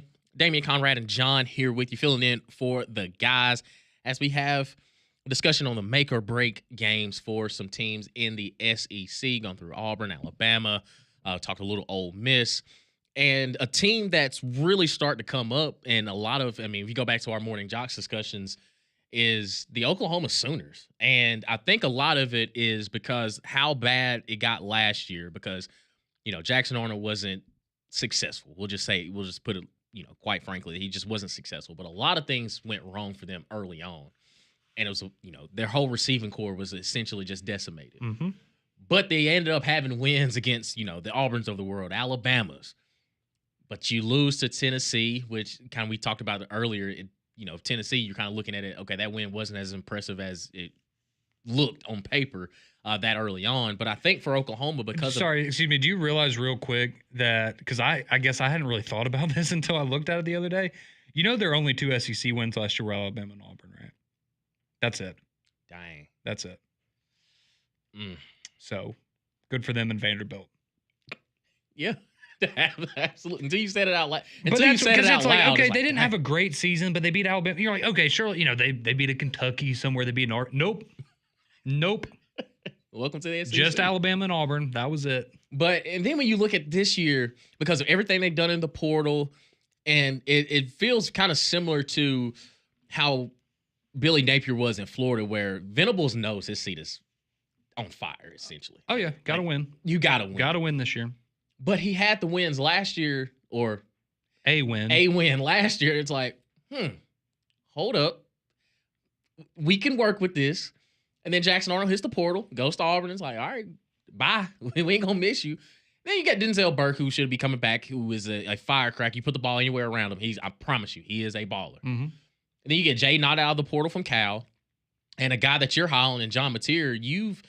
You saw this Oklahoma team in person last year. And I know you were watching with your crimson-colored glasses on, but it's hard not to feel some sort of optimism about how this Oklahoma team should fare in 2025. And I said that the Auburn matchup with Oklahoma was the make-or-break game for Auburn. And I kind of feel the same way with Oklahoma, because at that point, we're not expecting, at least I don't have expectations of Oklahoma to just be in the college football playoff, but I do think if they roll off some wins, that they could be in the conversation. But I'm not 100% in on it. But I do think that if John Mateer lights it up like he did at Washington State, then yeah, Oklahoma's going to be. Well, we're having a different conversation probably about Oklahoma at that point, right? But then I kind of look at their schedule, and it's they have a bad schedule, right? And it just doesn't favor well for them to have success, because they get all the heavy hitters. Like they essentially get everybody, not named Georgia. Yeah, no, they do, and they're a team that I feel like it's a weird thing to say, but again, they're one of those teams. They went 6-7 last year. You could see them going 7-5 this year in the regular season and be like, that is a much better Oklahoma team. But because of the nature of their schedule, you're like, man, they only won one more game than they did a year ago. But that's the way that it goes sometimes. But no, you mentioned it. You have Michigan. That's your non-conference game. We think Michigan's going to be better, but it is early on. Like, what does Bryce Underwood look like there for Michigan? But you have Auburn, Texas, South Carolina, Ole Miss, Tennessee, and Alabama, and LSU. So, yeah, like you said, everybody that's not – essentially any SEC team that has playoff hopes this year besides Georgia, they're on your schedule. Yeah, and the thing is, like, you gotta go to South Carolina, which is a team you handled last year. The team that handled you last year, and it's – man, if South Carolina's taking that jump, man, Oklahoma's even got to take a bigger jump for them to be in the conversation. You got to go to Tennessee, a team that beat you last year, and if Tennessee is not where they need to be, Right now, in my heart of hearts, I know Tennessee gets them at home, but I think Oklahoma's the better football team. Mm-hmm. Yeah, I agree with that. Then you got to go to Bryant Denny, and it's how much of it was. They're not ready for that. And are they? I hope not. And that's the question mark I have about Oklahoma, because it's, man, if this John Mateer thing works out, they could realistically find themselves 9-3, 10-2. and it not be far-fetched. Well, I think that, and the thing with that for Oklahoma is I think they would have maybe the best argument in the entire country, certainly one of the best, but maybe the best, to be a 3-loss team that makes the playoff, just because of how difficult their schedule is. You get Ole Miss at home, which last year, if you watch the game, Ole Miss kind of took it away from them there towards the end, but Oklahoma, even amidst all the struggles, was somewhat in the ball. Yeah, they were competitive. They were competitive in the ball game. But, I mean, Texas, Red River, I'm not going to say it's a coin flip, but right now I would lean a little bit more Texas than I would Oklahoma because they did beat the brakes off of them last year. Yeah, but we've seen some bizarre things happen in that game, but yeah. Right. And also, when you look at that Michigan matchup, if they knock off Michigan and if they handle Michigan, does it kind of change how you look at Oklahoma moving forward? Maybe a little bit. I just go back to the Texas and Michigan game last year where Texas laid it on them and we all went, wow, okay. Right. That's a heck of a win for Texas. And it was still a good win. Doesn't take anything away. You went to the big house and beat them. But then we kind of realized who Michigan, and that's kind of my thing with this year too, is it a good win? Absolutely. No question about it. But we kind of need to wait a little bit, I think, to get a feel for how good Michigan really is, to have an understanding, because they will probably have a true freshman quarterback making his second start ever against Oklahoma. So that's kind of a tricky spot. But I think that game is really interesting. I think the Texas-Ohio State game, I'm more excited to just watch that it's going to be a great game. But I think this game is maybe more interesting in terms of you'll learn more about the teams. Because I think we both know Texas and Ohio State are going to be the two of the best teams in the country, regardless of what happens. But we don't really know what to make of Oklahoma and Michigan. These are teams we expect to be better, but you would also maybe not be shocked if they had a similar record to last year, right? So I think that one's certainly interesting early on. And that Auburn game, with it being the first SEC game, right? And you beat them last year. I think it's an interesting kind of a measuring stick game for both of them to go, okay, we weren't very good last year. So how far have we both come, right? If you're Oklahoma, all right, we were able to win this game last year, and if you lose it, well, dang, we really felt like we got better. So is Auburn that much better, or are we still missing something as Oklahoma? And then similarly for Auburn, you kind of look at that as, okay, well, we lost to them last year in a situation you shouldn't have lost that game last year. So now, have you taken the steps to make sure that kind of mistake doesn't happen again? And then the more I look at this Auburn and the more I think about Auburn, Oklahoma, to me, last year Oklahoma escaped with a victory. But when I look at just what they have now, it still feels to me in my gut that Oklahoma gets Auburn no matter what. I find it hard because to me, and again, no shot at Jackson Arnold, that I think it's more mental than it is to be back at Oklahoma, back to the school that essentially gave up on you. And if somebody's going to know how to exploit your weaknesses, probably going to be them. Exactly. And also Oklahoma, I wouldn't be surprised if even as talented as Auburn is, and as talented as I think they are, it would not surprise me if Oklahoma truly handled Auburn at home. Oh, like a convincing win? Yeah, where we're kind of taking a step back and looking at both those teams of, okay, interesting. There's a little bit more juice than we thought with Oklahoma. Because say if John Mateer does go out there and light it up, man, how is that going to make Jackson Arnold feel when he's like, man, I just got home and I have no more excuses anymore because I have the talent around me and I still couldn't get it done? How does that psychologically play for Auburn moving forward? Because then we're having the same conversation again at the quarterback position for Auburn. It's, if he's this much of a head case, do we just go with the freshman and say, you know what, man, we can at least build with you for the next 2 to 3 years and just say, you know what, we're just not going to go to the portal anymore. No, we just can't. We got Deuce Knight. By God, just go out there and just play ball because you're going to have the pieces around you.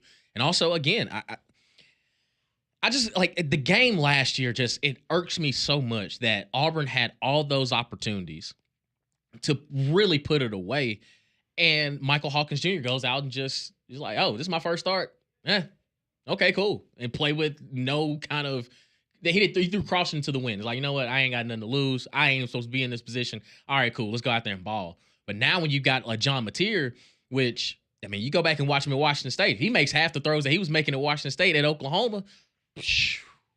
that game could be 50, 56-48. And it's like, well, one of these teams had to make a stop, and it just had to be Oklahoma that one time. But I think that when I look at this Oklahoma team and I look at that Auburn game, because it is the SEC opener, it will tell me all I need to know. And again, it's early, it's September, but it will tell me all I need to know from both teams' perspectives of Auburn is still a piece away and Oklahoma is trending in the right direction. Yeah, and I know we're talking about Oklahoma, but I think, too, for Auburn, your first impression this year, and I know that it's not the first game of the season, but in terms of SEC play, I think first impressions are going to be very important this year in terms of getting the fan base to believe that everything that they've kind of built up in their minds this offseason is going to be validated. And so if you go out and you lay an egg early in this game, how are people going to respond to that? What, like you said, what is that going to do mentally, psychologically to the team, the fan base, Jackson Arnold, Hugh Freeze even? And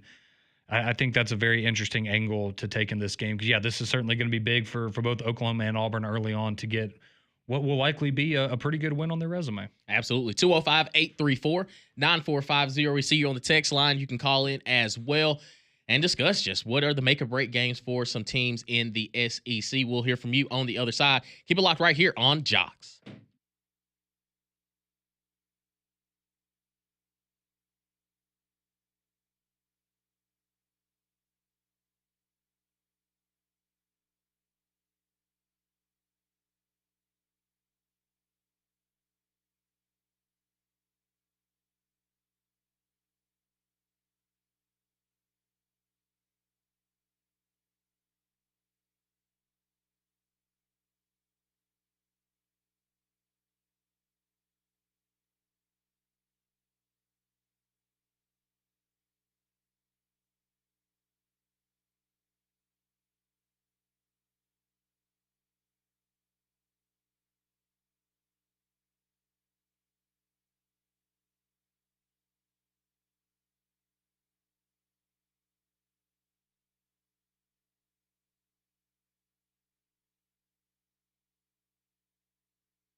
Welcome back into McElroy and Cubelic in the morning. Damian, John, and Conrad here with you.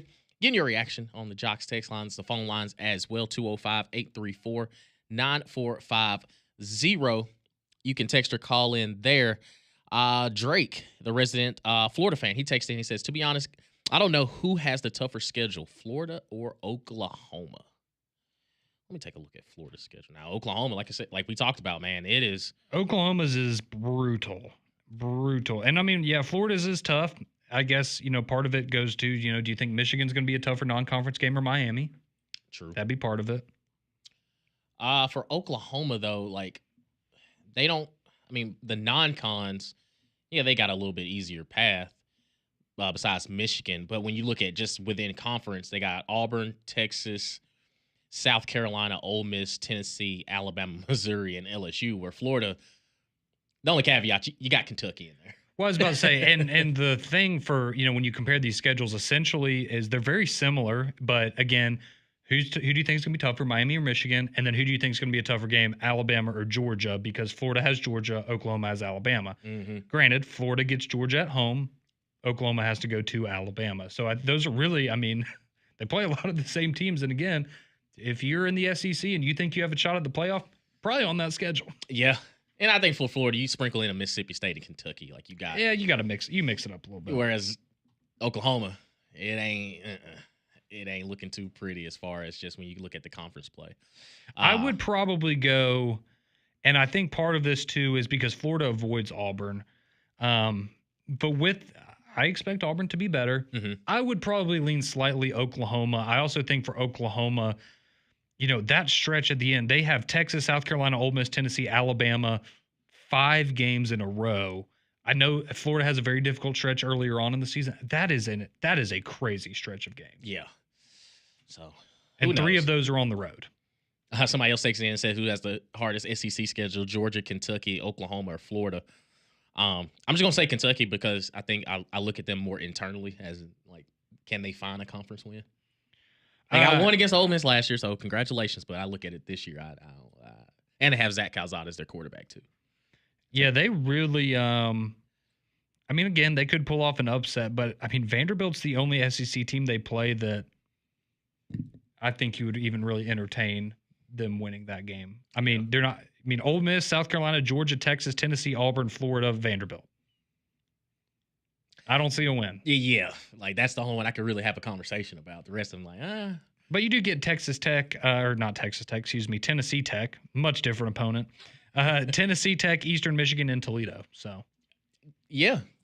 Now I ain't gonna lie. I see 3 wins on their schedule, and it's those. Toledo got Mississippi State last year. This is true. And y'all said something on 3-man front yesterday, and somebody asked, who would you have? Who do you think would actually get a conference win between Kentucky or Mississippi State? I look at Mississippi State the same way I looked at Tennessee year 1 under Josh Heupel. The way that they play, if they can connect on a few more home runs, because they're going to take them. Mm-hmm. I think the chances that Mississippi State takes, I would lean more to them than Kentucky, because they openly get into the fist fights that they just cannot win because of the Jimmies and Joes. And I think the system that Mississippi State runs at least gives them chances. Like, they're not afraid to, drop one over the top. Because you look at when they played Georgia last year, now, again, you don't have the Jimmies and Joes, but there were plays where it's like, wait a minute, Mississippi State just hit a 70-yard bomb on Georgia. Like, wait, where'd that come from? Whereas Kentucky, they have to slow play it. I was about to say, if you score over 17 points, you're going to win. Right. They limit their own possessions. Yeah. And again, Zach Calzada is their quarterback. Take that for what it's worth.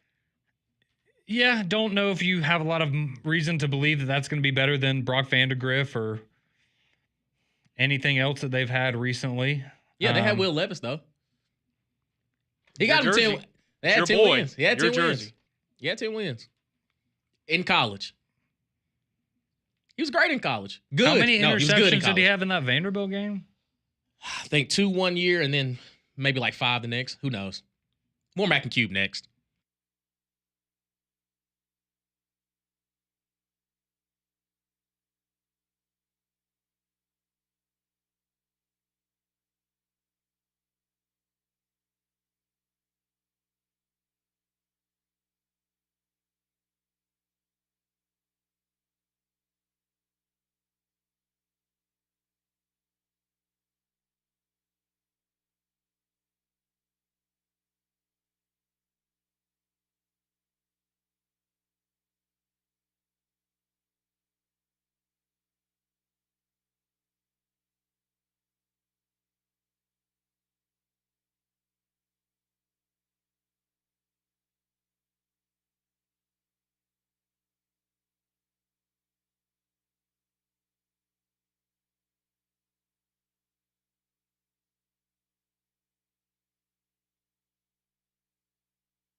Hour number 2, McElroy and Cubelic in the morning.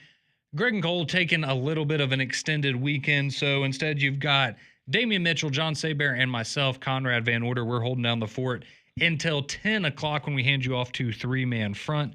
Appreciate y'all being with us here on your Friday morning. We've been going through make-or-break games for a bunch of teams in the SEC, Auburn, Alabama, Oklahoma, Ole Miss. So having a good conversation there. Appreciate y'all. Some of you already chiming in on the text line, 205-834-9450 will get you on the courtesy text line, and we will continue that conversation here in just a moment. But first, let me tell you about our friends at Train, because a long summer of heat and humidity are ahead. Have you looked at the temperatures for this upcoming week? It is going to be a scorcher, so you need to keep your home comfortable with Train, America's most reliable HVAC brand. And to give you more peace of mind, offer ends today, but Train is currently offering up to 10-year warranties on parts and labor on select home comfort systems.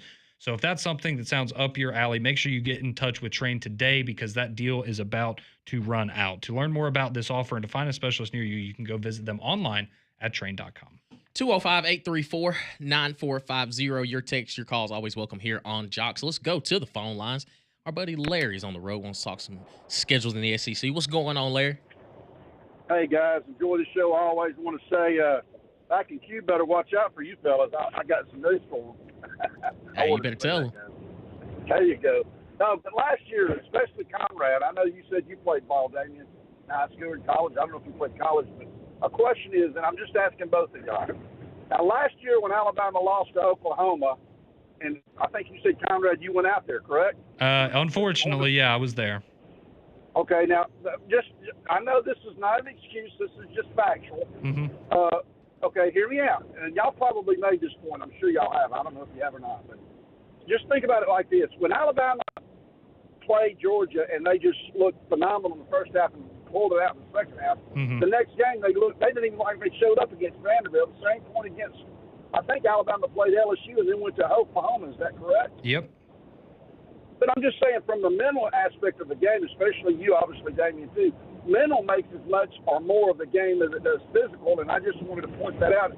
And even though Saban was gone and it was our new coach, DeBoer, with a new coach, it's hard to sometimes figure, I'm just throwing that out on the table. So you think Alabama maybe got a little bit of a big head at times with the Georgia game, how they played against LSU, and then that carried over to the next weekend and caused them some problems? Well, look at it from this perspective. When Mr. Milroe played in Baton Rouge, they couldn't even touch the guy. He ran for how many touchdowns? Yeah. And then they just blew LSU off the field, and it was a big win for them. Everybody thought it was going to be a close game. But no one thought Alabama was going to blow Georgia off the field like they did in the first half. But yet they pulled it out for the last play there at the end of the game. Well, of course, Georgia drove the field but threw an interception. But I'm just looking at it from a perspective of a new coach and a team. It's as much psychological as physical, mental. So, I don't know. That's just the point I wanted to make, guys, and hear what y'all think about that. And love your show always, guys. I'm an OTR specialist. I'm an over-the-road specialist. So I just want to Nah, man, Larry, we appreciate you as always. There is a mental aspect that comes with it because, and I think like it's kind of a generational thing because I do think these athletes now, their mindset's a little different. That, some coaches, and, I'm not going to sit here and knock Kalen DeBoer or anybody, but do it. Some games do kind of elevate. Like you have that just. You understand it means more than the other game. Technically, every game's equal, but there are some that as a player, it means a little something more. But that's where I have the utmost respect about Nick Saban because you hear a lot of his players like when they go into the meeting rooms and things like that, there's a sense of urgency like, man, this Georgia State team if I don't do my job, this Georgia State team may beat us 45-0. And Greg has talked about it too, that there's a psychological aspect where he made you feel like, okay, yeah, you beat Georgia. Congratulations. That game's over with. This Vanderbilt team, if you don't stop number 2, y'all are losing. Like there's almost, I'm not gonna say a disconnect, but there are some times where you can kind of look at tape, you can look at film, and you're like, man, I ain't got to deal with Malachi Starks this week. That number 24 ain't even on the same boat with him. I can kind of chill a little bit on this route. And then you do it, and you look up, and it's a pick going the other way, and it's like, woo, okay, now you have to get I say it a lot. You got to stay ready unless you never got to get ready. Like if you stay ready, you never to get ready. You're not ready. Like you're mentally kind of like checking out a little bit. It's like, oh, I can take a little bit of a break off. And that's the thing about coaching. You have to put the point of emphasis on you have to, if you do not do your job, all hell will break loose. And a lot of players don't play with that sense of urgency of, man, I can't believe I that dig route was supposed to be 12. I ran it at, 14. Now my quarterback's looking at a different window. They don't think about it like that. But coaches have to almost coach you to the ground to build you back up for Saturday. So I'm not asking you to, take shots at anybody or anything, but for last year, do you think maybe, because that was one of the things that we heard about with Kalen DeBoer, right, is his leadership style is very different. He's not, he's, I guess what you would consider more of a player coach, right? Yeah, like he's nice. Yeah, he's nice. He's nice. Okay, do you think that is what caused some of those issues where potentially maybe you're not quite as focused because your coach isn't on your ass every day because he's more of a, hey, I'm going to trust that you're going to take care of your business, and then, oops, I didn't take care of my business, but my coach is, he's nice to me about it. So do you think that maybe was some of the problems that Alabama had last year? I do think so. Because sometimes. Can you adjust to that, though, as a player, going from how Nick Saban did things to the way Kalen DeBoer does things? See, I think that's where a lot of it it's all about where you come from or how you've been coached before. Because if you look at Jamarcus Shepard and the way that he coaches receivers, he would have fit right at home on a Nick Saban staff. Would have been perfect. Yeah. And then some guys have that, we can fix it on film. I ain't got to MF you up and down the field. Mm-hmm. But some players respond well to that. See, that's how I responded. Like when I was growing up, Yep. If you got after me, that's how I responded. Because that's when I knew, okay, I don't want that to happen ever again. Man, I'm telling you, from my perspective, I had two wide receiver coaches when I was at Birmingham Southern. One, love you, Coach James, if you're listening. He was not the rah-rah. Like, he didn't have it. Like, it just was not him. No offense. He was a good coach. But then I had Cody Piercy for 2 years, and he was, we gonna get this right or you gone. Like, it's next man up mentality. Like, we need to be pristine in everything that we do. Stance and start to the explosion out of your routes, in and out of your breaks. I need it looking like this, by this. If you can't get it done, next man will. And I had that mentality going out. Like, man, if I don't run this route like I'm supposed to, boom, somebody else is coming in. Whereas Coach James was a little bit of, oh, we'll fix it. Like, we'll fix it. We'll fix it. And it's like, all right, cool. And I've always responded to, like, in my high school, when I had Coach Hubbard, Brent Hubbard, he was not my friend. Like, he had friendly moments, but he was not my friend. And I knew there was a line that we would never cross. But he also expected greatness out of me. And I've heard Greg say this about Coach Saban. It's the absolute bar, like the absolute foundation is excellence. And I think that's what took Alabama to a whole nother level, took them to a whole nother mindset. And I think Kalen DeBoer kind of, he wasn't the Ryan Grubb. And he realized, and when he got Ryan Grubb, you kind of hear, stories in spring. I think that's spring. Arguably a bigger addition from Ryan Grubb than what he will do with from an X's and O's standpoint. The good cop, bad cop. It is strictly that of, Kalen DeBoer has to deal with everything. He can't just focus on just one position play. He's like, I got to have the trust that my guys, my staff is going to get this thing done and move it forward. And I think a lot of that showed in Alabama and the way they changed. They had the highs and lows because physically you never once questioned that Alabama did not have the talent on the football field to get it done. It was, why are we starting off slow against Vanderbilt? Why are we starting off slow? How are we starting off so explosive against Georgia, but then have that dud against, like a Tennessee of the world? Because, again, week to week, you have to have that clean slate. Last week was last week. This is a new week. Because Lane Kiffin is a prime example of that. How can you be the more physical team against Georgia and then absolutely get, Florida beat the brakes off of you? So do you think that can work in the sense of, you have a locker room full of players and like last year, and we were just talking about with Alabama, and it's more of a, I'm going to take the hands-off approach. I'm going to trust that you, we want you to be a part of this program because we believe that you're going to do what you need to do to get prepared every week. Do you think that can work? Or do you think that leaving, I guess, the accountability, leaving that responsibility in the players' hands too much can be a problem? Especially, and I do think it is worth saying, I think that's a bigger problem now than it used to be because of NIL and all these different things. I think it is harder to keep kids focused and accountable for themselves than maybe it was 10 years ago or certainly longer ago than that. player leadership is a little bit different from the head guy. I think when Nick Saban, and it just hit me.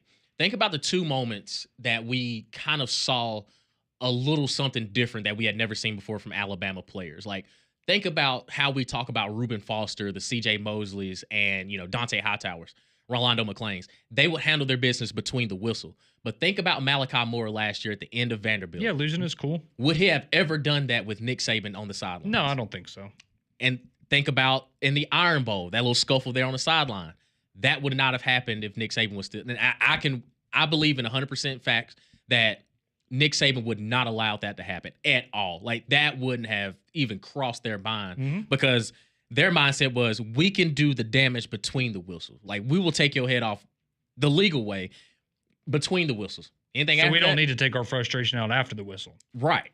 Because to me, I think that was more of a reflection of where the leadership was amongst everybody, where it's like, okay, now we ain't, we like the tenacity, we appreciate your competitor, but do it within the legal means.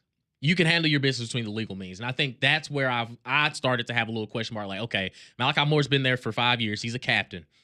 If Nick Saban was still there, he would have not have done that because Nick Saban would have handled him probably in a way that we were just like, man, he does not care. Like, it is whoever is the backup, you are now the starter now. Like, it is, we're going to handle that. But we would have never gotten to that point because he would have handled his business between those white lines during the actual play. And I think that a lot of players, especially now in this generation, they think like, crashing out is just cool. Like, it's not. No, it's not. It's not. No need to show your ass like in this situation. And a lot of them just think it's Diego Pavia in his last interview with the Bussin' with the Boys. It kind of showed me kind of where he is mentally. Now, I've never seen a Vanderbilt player have that mentality before, but he maybe needs to, take a step back. Right. Like, there's levels to this. Like, there's just levels. Like, you can be confident. I love my quarterback to know, like, man, I got you, big dog.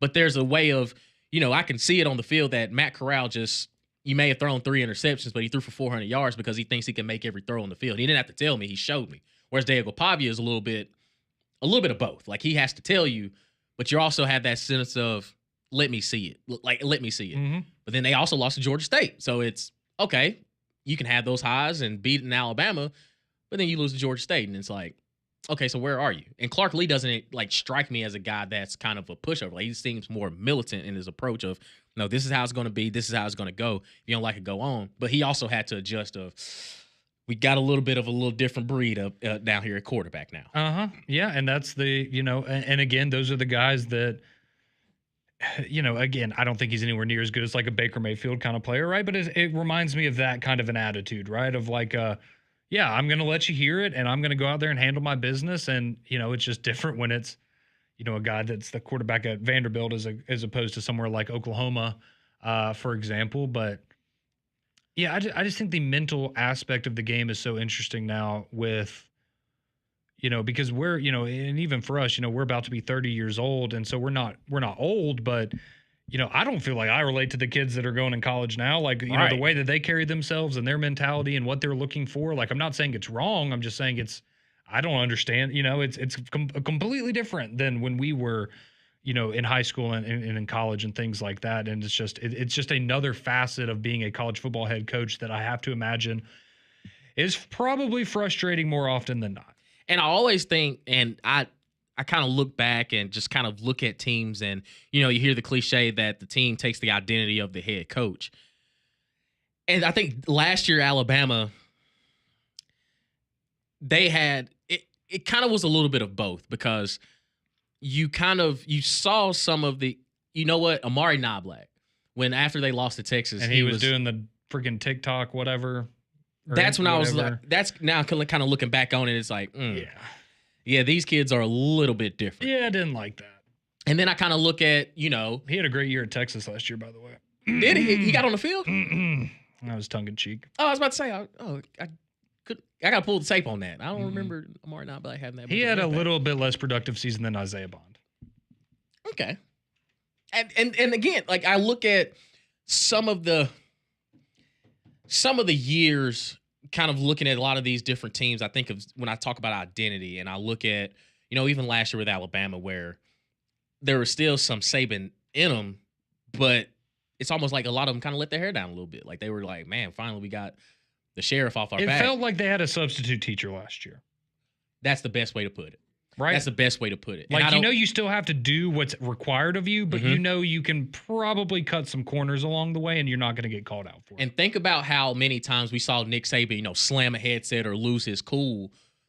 And everybody was kind of wondering, does Kalen DeBoer even have it in him to do it? I think we saw it like one time. Right. And Billy Napier, he was another guy that I was like, for Florida to have had Steve Spurrier, Urban Meyer, Dan Mullen, you can count on, a couple hands how many times you've seen them absolutely blow up. And there was one time against Tennessee when Billy Napier absolutely lost it. And I was like, okay, he's got it in him. And think of how we had discussions. Exactly. Like we have seen them absolutely break stuff. Yep. And we knew Coach O down at LSU, he had it in him. Even when they were up by 50, he'd still lose it. He had some fun with the players, but he ran that thing like he needed to. But even Brian Kelly, like he loses his mind at random times. He just loses his mind in the press conferences and we get great memes from it. Right. Like each coach has their, I guess, identity, but how much of it does it roll off on the players? And I kind of look at Ole Miss a little bit like Lane Kiffin. They got a little bit more pizzazz. It's just a very interesting dynamic, I It feel is. like, with him and his players. It is. But it seems to work. Yeah. And Shane Beamer, another one. He's, think about that little beef between Mark Stoops and Shane Beamer we had a couple years ago. He's like, no, we have culture.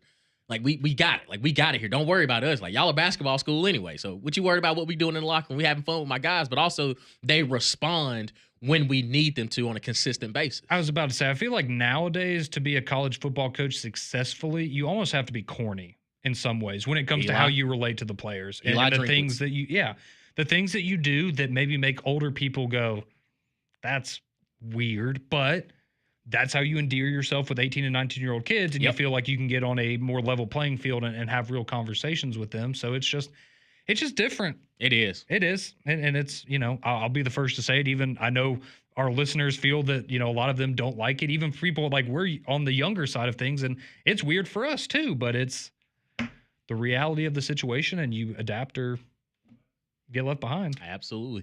205-834-9450. That way you get a chance to hop on the text line, the phone lines as well. You can also get a chance to own that dream home at the lake tomorrow, Saturday, June 21st, at the grand opening at the Cottages at Smith Lake, located at one of America's most pristine lakes. At the Cottages at Smith Lake is the area's first and only tiny home community on 50 acres of woodlands at the peaceful, quiet west side of Smith Lake, surrounded by the Bankhead National Forest. Over 120 home sites to choose from, each with beautiful lake views and your choice of a custom cottage from 6 unique models. The Cottages at Smith Lake is a beautifully planned community with amenities like gated access, boat ramps, community docks, saltwater swimming pools, lakefront picnic areas, walking trails, and more. It's all walkable and golf cart friendly. Don't miss your chance for your perfect lake cottage at the grand opening tomorrow, presented by Joseph Carter Realty. Come out and enjoy catered food, live music, and golf cart tours of home sites. That's opening day at the Cottages at Smith Lake tomorrow, June 21st. You can still reserve your spot now, or you can call them at 256-747-7459. That's 256-747-7459. Or go to their website, thecottagesatsmith.com. We'll continue with the conversation on the other side. Keep it locked right here on Jox.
Welcome back into McElroy and Cubelic in the morning. Damian, Conrad, and John here with you, having some fun. Didn't think we were going to take this turn. Shout out to Larry for getting to the mental aspect of the game now. Yeah, it was man. a great call. It really was, man. And kind of just reflecting and kind of just looking back at, my playing days, and it was just, okay, now I think about it. Yeah, like it really does come. There is a real strong mental component that comes with it. And when you look at some of these athletes and some of these players now, and Cole and Greg, they talk about stories of just, where they are mentally. It's just, wow, the game has really changed. It really has. I mean, we don't question their, physical abilities, because this is probably the best pure athlete we've seen in a long time. I mean, you got the likes of, a couple years ago, Derrick Henry and stuff. Like, he's the brother's 6'3". Jeremiah Smith's the greatest football player of all time. Right, he came into 19 years old. Right, Ryan Williams. I mean, like, again, I will say, even from a receiver's perspective, when he starts to hone in of just truly being a receiver and not just like baking it on his athletic abilities, he is going to be an absolute animal. And also think of the guys that they kind of, quote unquote, looked up to, like the Jamar Chases and Justin Jeffersons of the world. And the older I get, the more I'm kind of like, when I watch football now, especially the NFL, I keep forgetting these guys are younger than me. Like Justin Jefferson just started 26 a couple days ago. And I'm like, man, I feel like he's been in the league for a long time. And some of the things that he was used to do in college and things that he does in the NFL, I'm like, whew. And then I look at what Ryan Williams and Jeremiah Smiths of the world, I'm like, whew. Maybe this is what getting older kind of feels like. You realize, like, yeah, I got out at the right time. Yeah, maybe so. And I also think, it's cool, particularly with those two guys and some other ones where with everything we're talking about, right? I think those are two good examples of guys, we don't know them personally, but from everything that we know about them, right? They don't seem to maybe have as much of, going to the mental aspect of it, that entitlement and things that so many other people have, especially, a guy like Ryan Williams who, at times kind of disappeared in the second half of last season. Now, part of that's because he was a freshman, and part of that's because he had a quarterback that couldn't get him the football accurately. But, those are the kinds of kids that, would it be frustrating? Yes, but I think you can maybe understand better than most if they were, hey, this is my list of demands, meet them or I'm hitting the portal, I'm out, see you later. And that doesn't seem to be the case. Now, granted, they're making a lot of money, don't get me wrong, but it is still cool when you get players like that you can tell just have they have a different, level of maturity about them. And like even last year, getting to hear more about, guys like Riley Leonard and like how they, grew up and how they carry themselves and things. It is, we talk so much about, man, the kids these days, and it's just so different. And it is, but there are still good examples of people that have the right, not only the physical abilities, but the right mentality, the right level of maturity to go along with it. It's, maybe just not quite as common, unfortunately. It is. 205-834-9450. Your text messages, your calls, always welcome here on Jox. Let's go to the phone lines. Let's talk to our buddy. Man, long time no talk. Our buddy Poe wants to talk about just these kids and coaches nowadays. What's going on, Poe? Man, that Damian, Mitch, and Conrad. Yeah, no, man, I be listening to y'all every morning. It's just that I just don't call in like I should. But two things, man. Y'all doing all right? First of all, y'all doing all right? Man, you know what? Yes, Can't sir. complain about Yes, a thing, sir. brother. Appreciate you asking. Okay. Yeah. First off, we got a game 7 Sunday, so I'm glad about that. Oh, Indiana yeah. Pacers. I'm pulling for Indiana Pacers. I'm pulling for the Pacers, man. So, but hey, when y'all talking about coaches and lighting fire under the players, man, Jeff Levy from my Mississippi State Bulldogs. I wish he had something in him, cause man, my disappointing 2-win season. If I get a 10-win season, Conrad and Damian, that's like a national championship to a Mississippi State fan. Yeah. Hey, but you will always, Poe, Hey. you will always be the first team to ever be ranked number 1 in the college football playoff rankings. No one can ever take that away from Mississippi State. Yeah, you know what? People tell me that all the time. They tell me that all the time. Hey, that's true. It But is. yeah, and that's true though. That's true. Cause I know some friends of mine was talking about my team in Auburn, but they was like, yeah, but Poe team, they was ranked number 1 Auburn. Where y'all been? I was like, man, I can't say nothing though. I mean, it's good, but at the same time, man, come on. Since number 1 in the college football playoff ranking when it first started to now, it's almost like, God dang, Jeff Levy, we got to do something, baby. So do you think, gotta do what's your something, expectation for this year? So 2 wins last year. How many do you think they get this year? Man, and looking at the schedule, man, give me all the out-of-conference games. I hope they go undefeated all the out-of-conference. And man, I give me if I'm 8, I'm good because that's a bounce back with a bowl game. I'm a Mississippi State fan, so I got to settle for what I can get, dude. You know what I'm saying? Yeah, no, I'm just gonna keep it real. You know, I got to settle what I can get. I can get 6 and get a bowl game. I'm good. But it's just a thing that Kevin Barber, that's the offensive coordinator, and Mississippi State, they just got to do something. You in the SEC, dude. Ain't no way in the world you're supposed to be getting beat from these out-of-conference dudes like this. You know what I'm saying? But, hey, it's your boy Poe, man. I love y'all. I love Jox Morning, Jox, and everybody that's out there. I'm going to try to get to the taco place, me and my son, to see y'all. And my boy Dun. Oh, yeah. I love all y'all guys. Man. But, hey, Mississippi State, boy, Jeff Levitt, I need you to get hot and heated under them guys and give me at least a 10-win season. I'm out, man. Hey, Poe, we appreciate Thank you, you, man. Poe. Poe's the one, isn't he the one that turned around Grant Nelson's season? Yes. Yeah. He's like, hey, listen, he one game away. He got it in him. And sure enough, Grant Nelson turned up. He did. We need more Poe on our airwaves, but unfortunately for him, I don't see 6 wins on Mississippi State's schedule. But yeah, sure, Southern Miss, Alcorn State, Northern Illinois. Hey, Northern Illinois did beat Notre Dame last year, so maybe not a just saying, not a gimme there. Arizona State, okay, can maybe win that one, but I mean, you don't. Could they? I mean, I feel. I'll give them the benefit of the doubt. But yeah, I think the positive spin would be I think they double their wins or can double their wins, but that just means you're going from 2 to 4. But you're trending upward regardless. You are headed in the right direction, and that's good. But I mean, but the question is, can you win a game in the SEC? Because if you're 2 years in and you're 0-16 in SEC play, I like Jeff Lebby. I think we both agree that he's a good offensive mind, but yeah, we don't need to start having Chad Morris comparisons being made. Oh boy, don't think anybody wants that. And it's so unfortunate for Mississippi State too, because they shouldn't be in this position that they're in. It's just like these years are under some of just the worst conditions because of Mike Leach's. It's very unfortunate. Yes, and then I don't think Zach Hartnett was ever ready to be a head coach anyway, and then now you're trying to go back to the air raid type, and it's the filling out process is just going to be tough. And like I said, man, I think that the system that they have can work. And Blake Shapen, getting hurt, it's we hadn't seen them at 100% since Mike Leach's death. Essentially, it just really hasn't been put back together.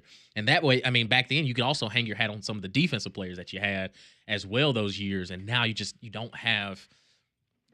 It's just going to take some time. It is. It's just going to take some time. We got some more text messages coming in. David from Coleman, he says Auburn will not get handled by anyone. War damn Eagle. I'm thinking 9-3 at worst, 8-4. They will have two top 20 picks, and Xavier and Keldrick. Offensive line will be great, and running back will be by committee. Okay, so he said 9-3 is worst case. Yeah, at worst 8-4. Oh, okay. At worst 8-4. But I look at Auburn, and that's realistic. I wouldn't be surprised if 8-4 were to happen. It's just I had the same thoughts last year, and honestly, I had the same thoughts the year before. Just I never thought it would be hard to get to 6 or 7. I thought it would be a little bit easier than what it was to get to 6 or 7. And last year you didn't even get 6. So it's man, Auburn is starting to get to where Texas A&M is. It's do it. Just do it. Well, and we need to see it. And I think it's also hard to just. This is going to come off as mean, but just based on what we've seen over the last few years, it's hard to go in and say, "Oh yeah, Auburn, they're going to win those games." Right. And that's the problem. And again, I'm not trying to be nasty towards Auburn, but that's just the reality of the situation. Is we can sit here and say on paper, boom, boom, boom through the schedule. Yeah, 8-4, 9-3. Yeah, on paper, I like these matchups for Auburn, but we've said that about a number of games over the last couple of years, and they were L's. So it's hard to just definitively say, oh yeah, they're going to handle their business in these games. Should they handle their business? Yes. Do we expect them to handle their business? Yes. But will they? Hopefully, but it's not guaranteed. Right. Because think about the head coach said this. The head coach said this after a loss to Arkansas. 9 times out of 10, we beat Arkansas. We beat that team. Well, you're going to get a chance this year. You get one. This ain't basketball where you get a return trip. It's you have that one game to get it done. There's no ands, ifs, or buts about it. So I think it's the same thing every single year because going into year one under Hugh Freeze, it's like, hey, let the chips fall where they may. It is what it is. There were games that you were competitive. There were games that you should have won. So be it. But then last year, it was you, Coach Freeze, doubled down on Peyton Thorne. That was your decision, and Auburn fans were rocking with it. And I was there for the Alabama A&M game. Again, the competition that was on the other side, yeah, it is what it is. But even I came away like, okay, if this Peyton Thorne plays like this, oh boy, like, okay, maybe I was wrong on Peyton. Let me see what happens. And then Cal comes. And it's, all right, okay, well, maybe we just iron some things out. And then Arkansas rolls around. It's, okay, y'all just ain't got a quarterback on the roster at this point. Yeah. And that's why you gut it, clean house. Say that's why they're all gone. And you feel me? But now you're also, again, it goes back to Jackson Arnold. We saw what happened with him when he was at Oklahoma. And it went downhill. And now it's, okay, if you're banking on another transfer quarterback to kind of rectify what's going on, you're going with a guy that was benched at his old school. At least Peyton Thorne was a bona fide starter at Michigan State, and he just came down and, wet the bed. But Jackson Arnold was benched at the school that he wanted to go to, and now he's at Auburn.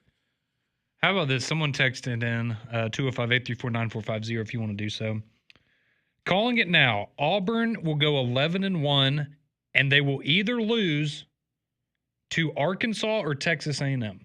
Then how are they going 11-1? Well, they're going to lose one of those games. Those are the only. They're going to beat Alabama. They're going to beat Georgia, but they're going to lose to either Arkansas or A&M and go 11-1. See, that's where it's the same thing I had with the same discussion I had with Missouri last year. It's how can you tell me they're going to beat Georgia and Alabama, but they're going to fall to an Arkansas or Texas A&M? If they are beating Alabama and Georgia, they running the table. Like I mean, no, because if Alabama can beat Georgia last year, why in the hell they lose to Vanderbilt? Fair enough. Yes, it stands to reason that, okay, if you're going to knock off the rest of that schedule, there's no way you can lose to that. Well, there's no way Notre Dame can play in a national championship game and lose to who was it, Northern Illinois or whoever they lost to. So, yeah. Man. Auburn's going to have a dumb loss like that. Yeah. Ole Miss had it last year. All these teams had it last year. Most teams cannot get out of their own way. Yeah. That's really what it comes down to. Mm-hmm. We'll continue on the phone lines, text lines, 205-834-9450. Keep it locked here on Mac and Cube in the morning.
Welcome back into McElroy and Cubelic in the morning. Damian, John, and Conrad here with you. What is this? It's a Soulja Boy. Yeah, but Half of it, You know the dance. but you know the other half. You know it. Soulja Boy. I just wasn't expecting the mashup. It's a banger, dog. It is. Do you know the other half, Damien, or are you just robbing with it? It sounds like Toxic by Britney Spears almost. It's Succession. Oh, the theme song. Yes. Okay, yeah.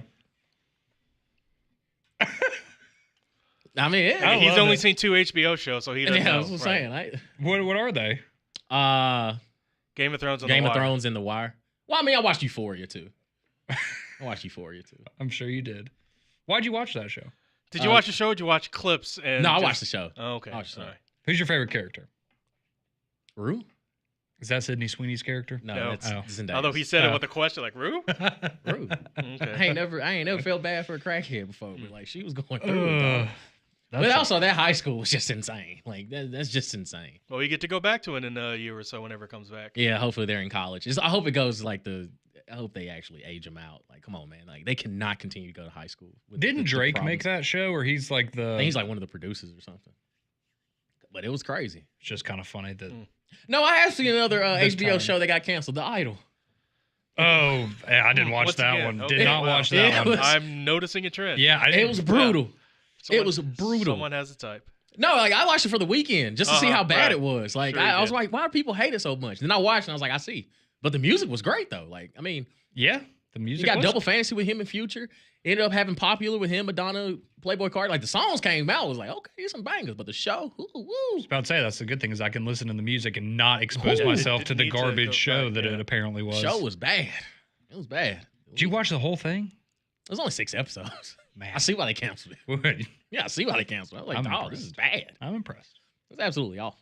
But I'm sorry that mashup just really threw me off. I was not expecting a Soulja Boy remix this morning, but I loved that. That was awesome. Absolutely. And I will say, like, you go down those rabbit holes on TikTok with some of the DJs and stuff, like some of the mashups I never once thought I would hear just make it work. It sounds pretty good. And now on Twitter, I guess it's like become a popular thing to take like a new song will come out and it'll be popular, like a rap song, and then they'll go, well, let's put it over this other beat from this other Right. old song, and they do the mashups that way. And a lot of the times I'm like, actually pretty good. Like I would listen to this.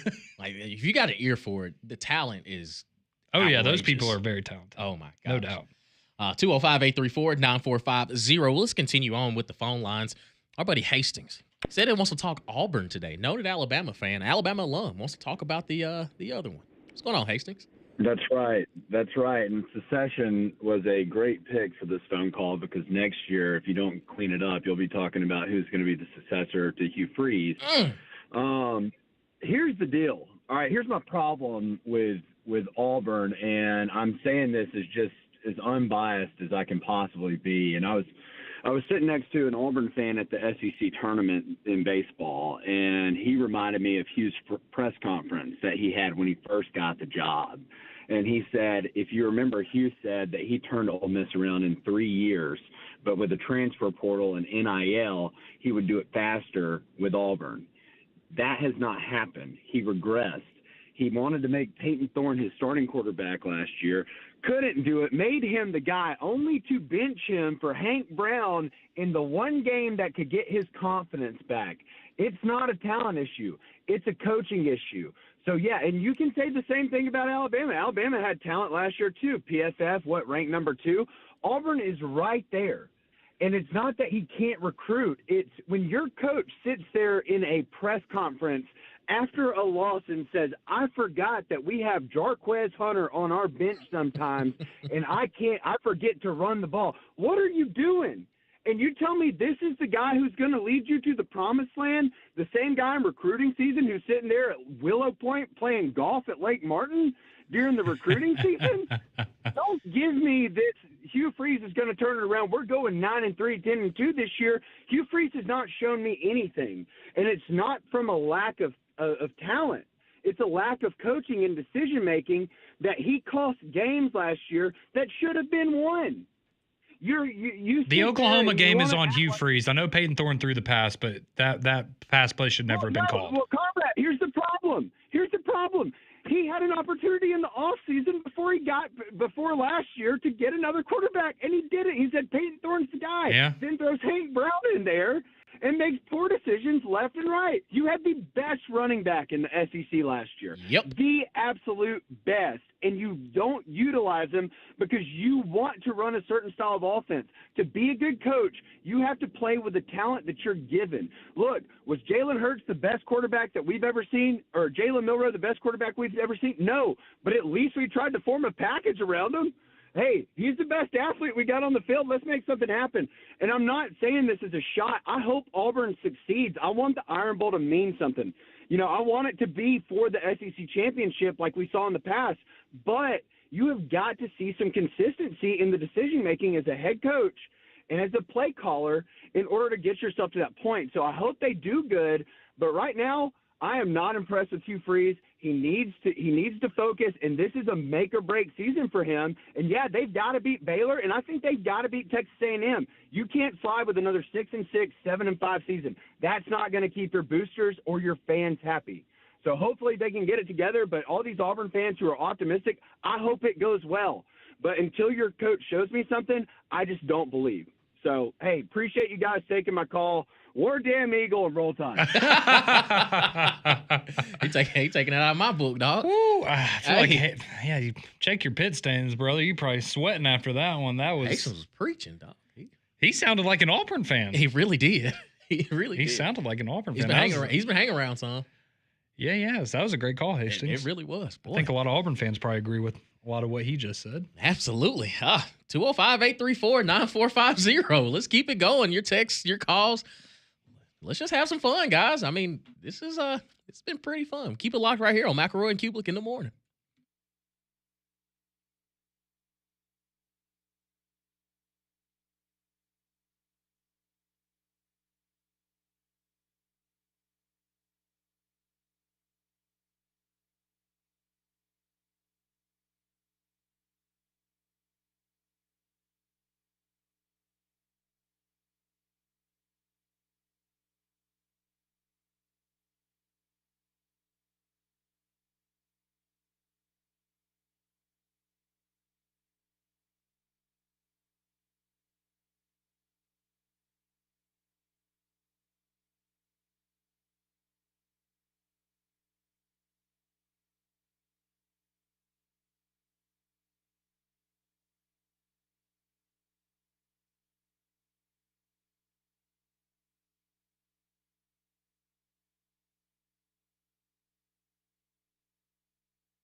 8:51, welcome back in Mac and Cube in the morning. Conrad, Damian, and John Saber here with you, filling in for Greg and Cole. They'll be back on Monday. And, man, we've just been having talk about all college football. That's really all we've had time to get to today. And we've had a great conversation, a lot of great interaction on the text line, 205-834-9450. A lot of great calls so far. Hastings, a big Alabama fan, and he just came in here in the last segment and, I guess he did his best Don impression because, he damn near convinced me he's an Auburn fan and rooting for success for Auburn. And he's fed up with, the coaching miscues by Hugh Freeze. And, Hugh Freeze is overrated. And, man, it just kind of lightened the world on fire there. And based on some of our texts, Damian, I think there's maybe a few people out there that agree with our buddy Hastings and some of the things he just said about Coach Freeze and the Auburn Tigers. Absolutely. 205-834-9450. You can text or call in there.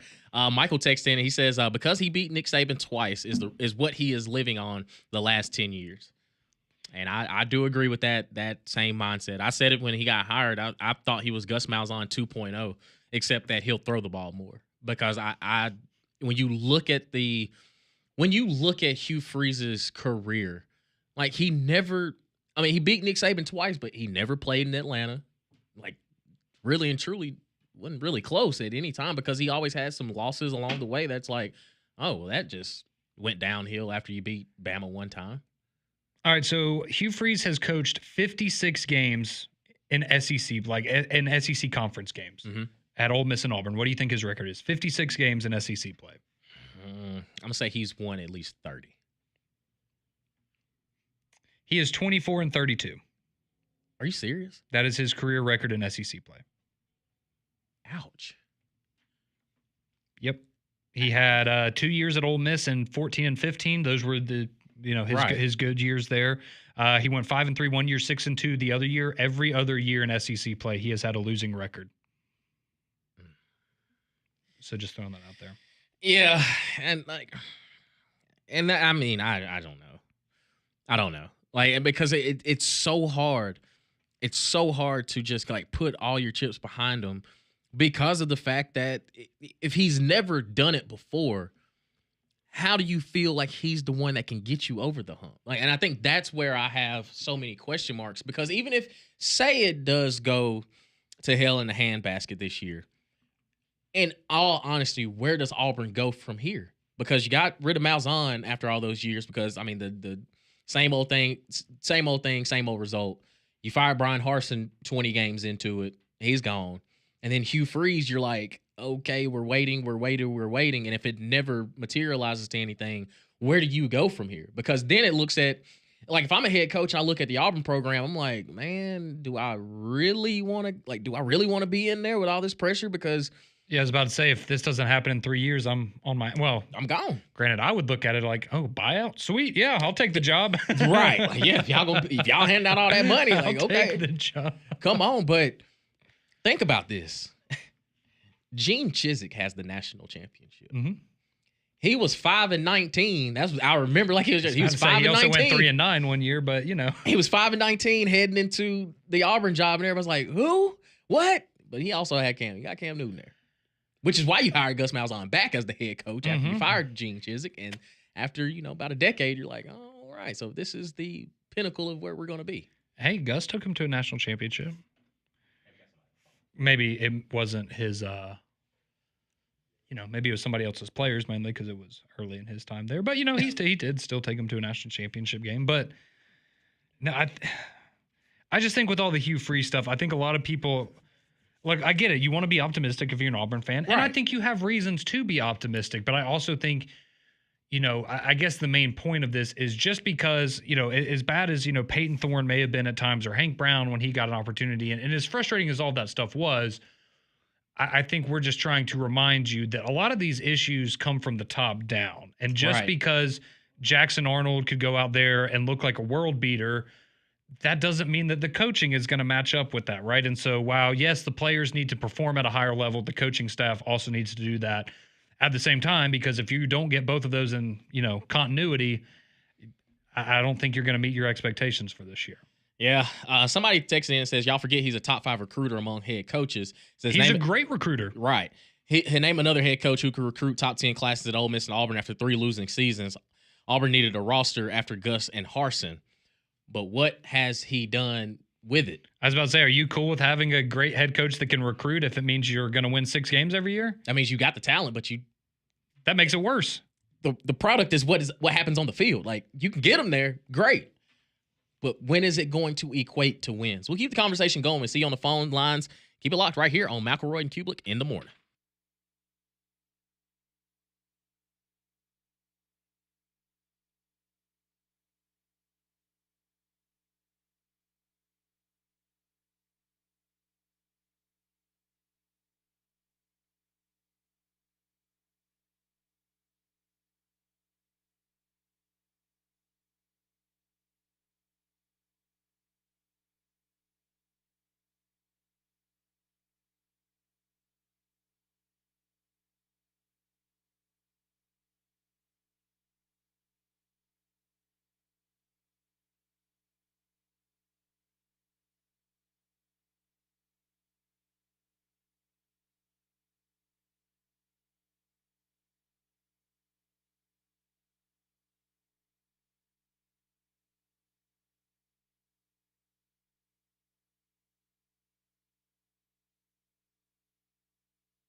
Hour number 3 here on McElroy and Cubelic in the morning. Damian Mitchell, Conrad Van Order, John Saber filling in for the guys, having some fun. Are we having fun? I don't know. Like, if you're an Auburn fan, I'm having fun. Me too. Hastings was having fun. He was. Hastings, he was preaching to the choir. But just recapping what we talked about, hour 1, kind of looking at some make or break games for some teams in the SEC. And then, we started talking about the mental side of just where these athletes are with coaching and some of the players, just how they respond. And just, again, we were the old men of the crew there for a little bit. We kind of went down memory lane. It's like, whoa, even we don't relate to these youngins. They're a little different. They're a little different. Just a little bit. But how it, God almighty, what is that? It's like a pterodactyl.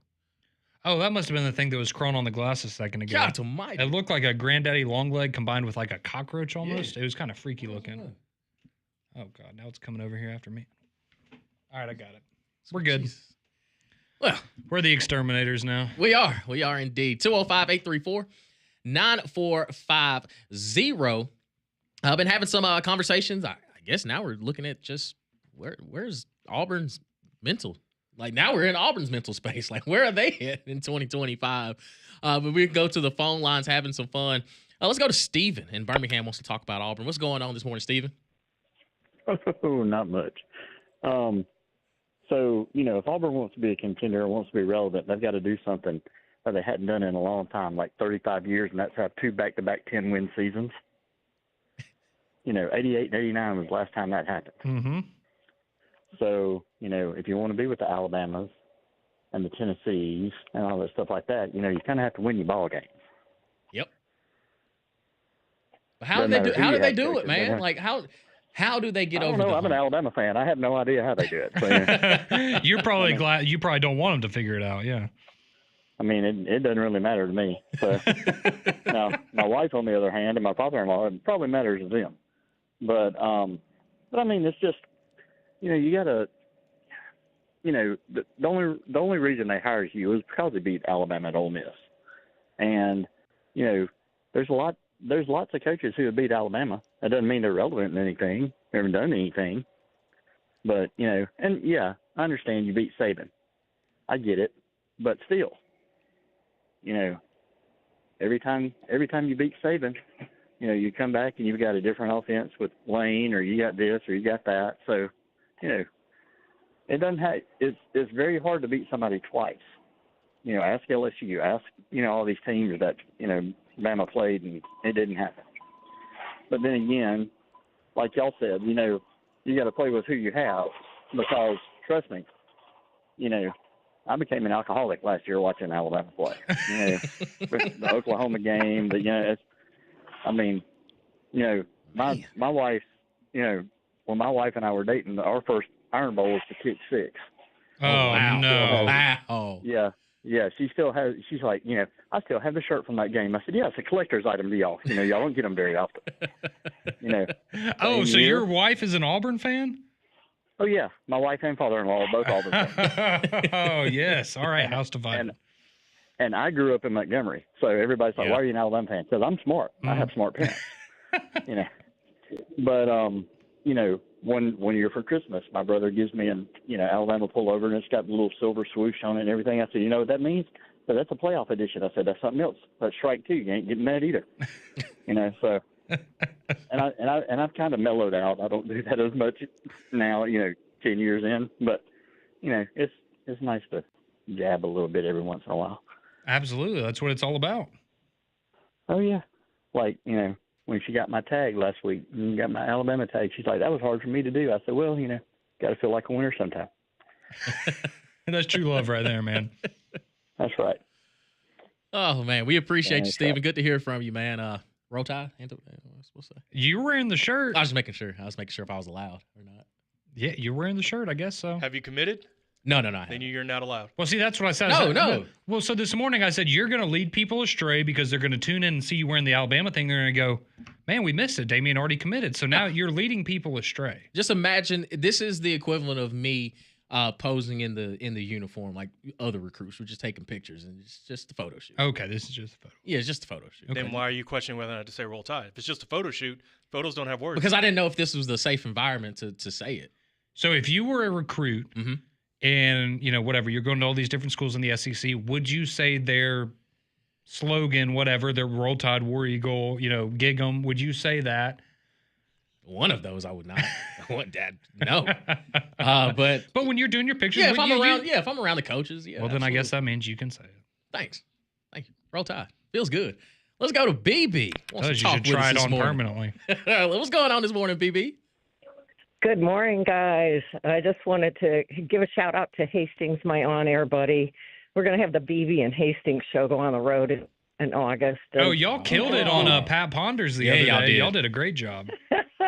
He's going to do the stats, and I'm going to do the color commentary. That's perfect. I just want to make a comment on Coach's demeanor. I mean, I grew up in the days of Woody Hayes and watching. Excuse my breath. I'm on the bike right now. On the I grind. respect the dedication. Yeah, BB. Oh yeah, every morning. So yeah, we watched Woody Hayes. I mean, he would slap players and haul them off the field, and I want a little confrontation on the sidelines. I want to see the coaches rage. I want to see, animation. Let's get busy. Let's show emotion. Well, I mean, break something. You got to do it. It's just, I hate it when we're watching a game and they're just sitting there like they're a damn statue and they have no emotion. I don't know. I find that entertaining, and I miss it when we don't have it. I loved it with Saban because we, could watch him break 3 headsets in a game. It was just so cool. Yeah, when they were winning by 30 points. Yeah. Yeah, when they're winning by 30 points and he's still breaking 3 headsets. No, I for one miss when, and I don't know if it's all politically correct, HR kind of crap anymore, but it just seems like some of the coaches, they're just not, they don't look like they're in it. I know they're in it in their mind, but damn, I want to see them rip their T-shirts off. Do something. Just do something. Whoa. Get in it. Well, not some of them don't need to be taking their T-shirts off. Don't get me wrong. But, don't accost a player. Don't get ugly that way. But show your emotion. Just give us something to go, watch this guy. I mean, I loved Coach O about that. Remember the guy that was his pullback guy on the sideline? Oh, yeah. Constantly trying to keep him back so he doesn't get fined or, lose yardage because he's out on the field the whole time. That's the kind of emotion I love to see in college football, but that's just me. Anyway, I would just want to tell you guys, I will text or call in to the morning show, but only if you two are hosting.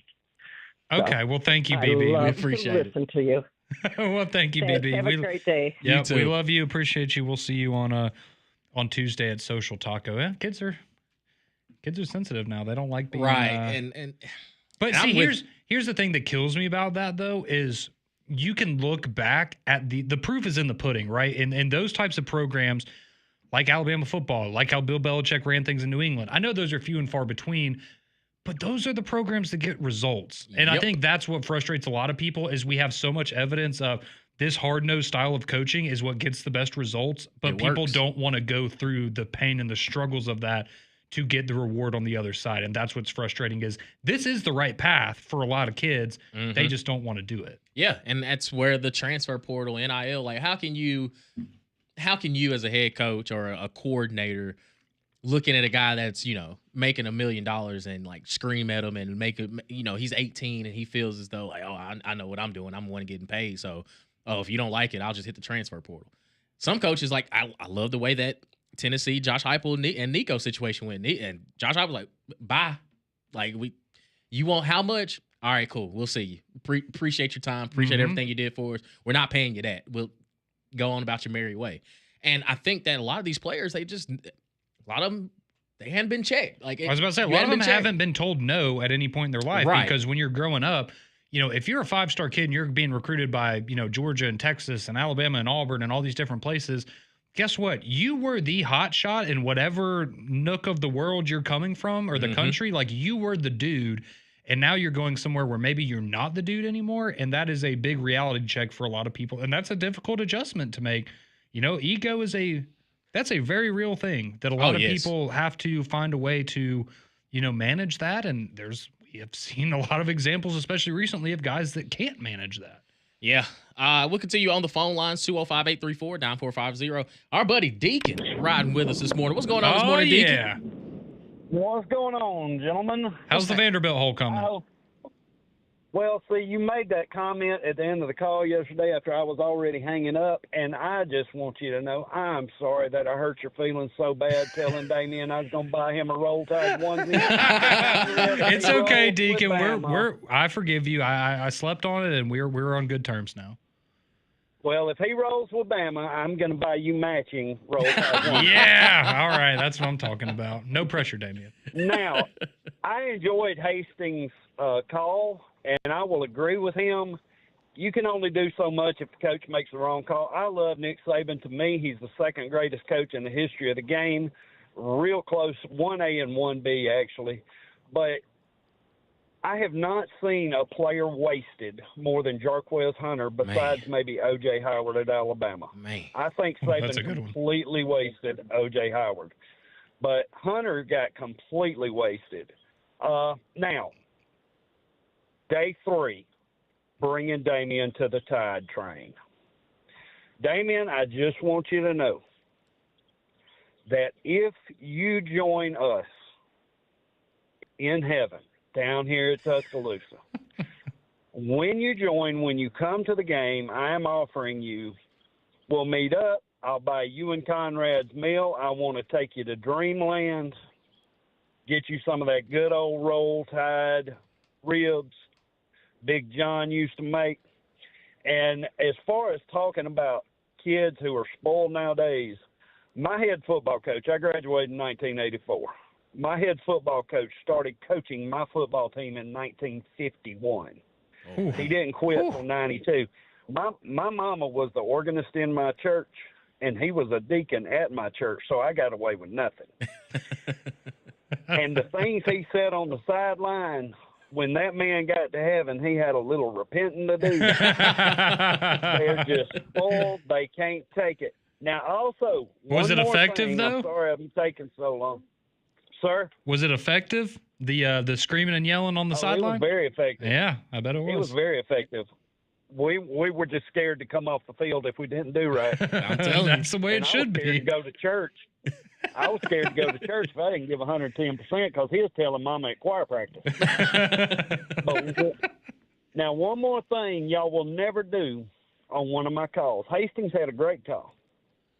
One thing you will never do is at the end of my call say he sounded like an Auburn fan. I guarantee you. Because I will tell you this. Now, I pull for Auburn every single week. Me too. I do. Because my nephews are huge Auburn fans. They went to Auburn. Their daddy's an Auburn legacy. They're huge Auburn fans, and I love my boys like they're my own. However, like I tell them, I want you to win every game. I literally do pull for you every game. I will not say WDE. Those colors I will not put on unless it's at a party sending you to college and I had to go to the hospital and have the boils removed after I did that. However, I want you to go undefeated until the Iron Bowl, and then I want to put my boot on your neck and crush your dreams and watch your heart explode. That's what I'm talking about. So, yeah, you'll never say never I'm an Auburn fan after one of my calls. Conrad, you're getting your onesie. Thank you, Deacon. I'm making room if you say it again. If you say Vanderbilt and one in the same sentence, if you say 2 in a row again, I'm making room for you in my backyard dugout because when y'all do come and I buy you dinner, you're getting kidnapped and going to the dugout. Y'all have a great day, fellas. You too, man. Deacon. You know what's wild now is that if that were to happen, that if Auburn's 11-0 and facing Alabama in Iron Bowl, and that's their one loss, they're probably, if not meeting again in the SEC championship weekend, they're both making the play, or at least Auburn's making the playoff at that point. Yeah. So you can stomp on their neck and everything, but you probably got to see them again. So yeah, we may need to revise that now, Deacon. So you want Auburn to win 9 games a year and lose to Alabama and 2 others going into the Iron Bowl, so that way. Exactly, just to really make sure that we're safe there. Yeah, that's man. That was a great call. I love Deacon, man. He's been great addition to the callers over the last couple of weeks. So look at you, like now you're involved in some of my recruiting, man.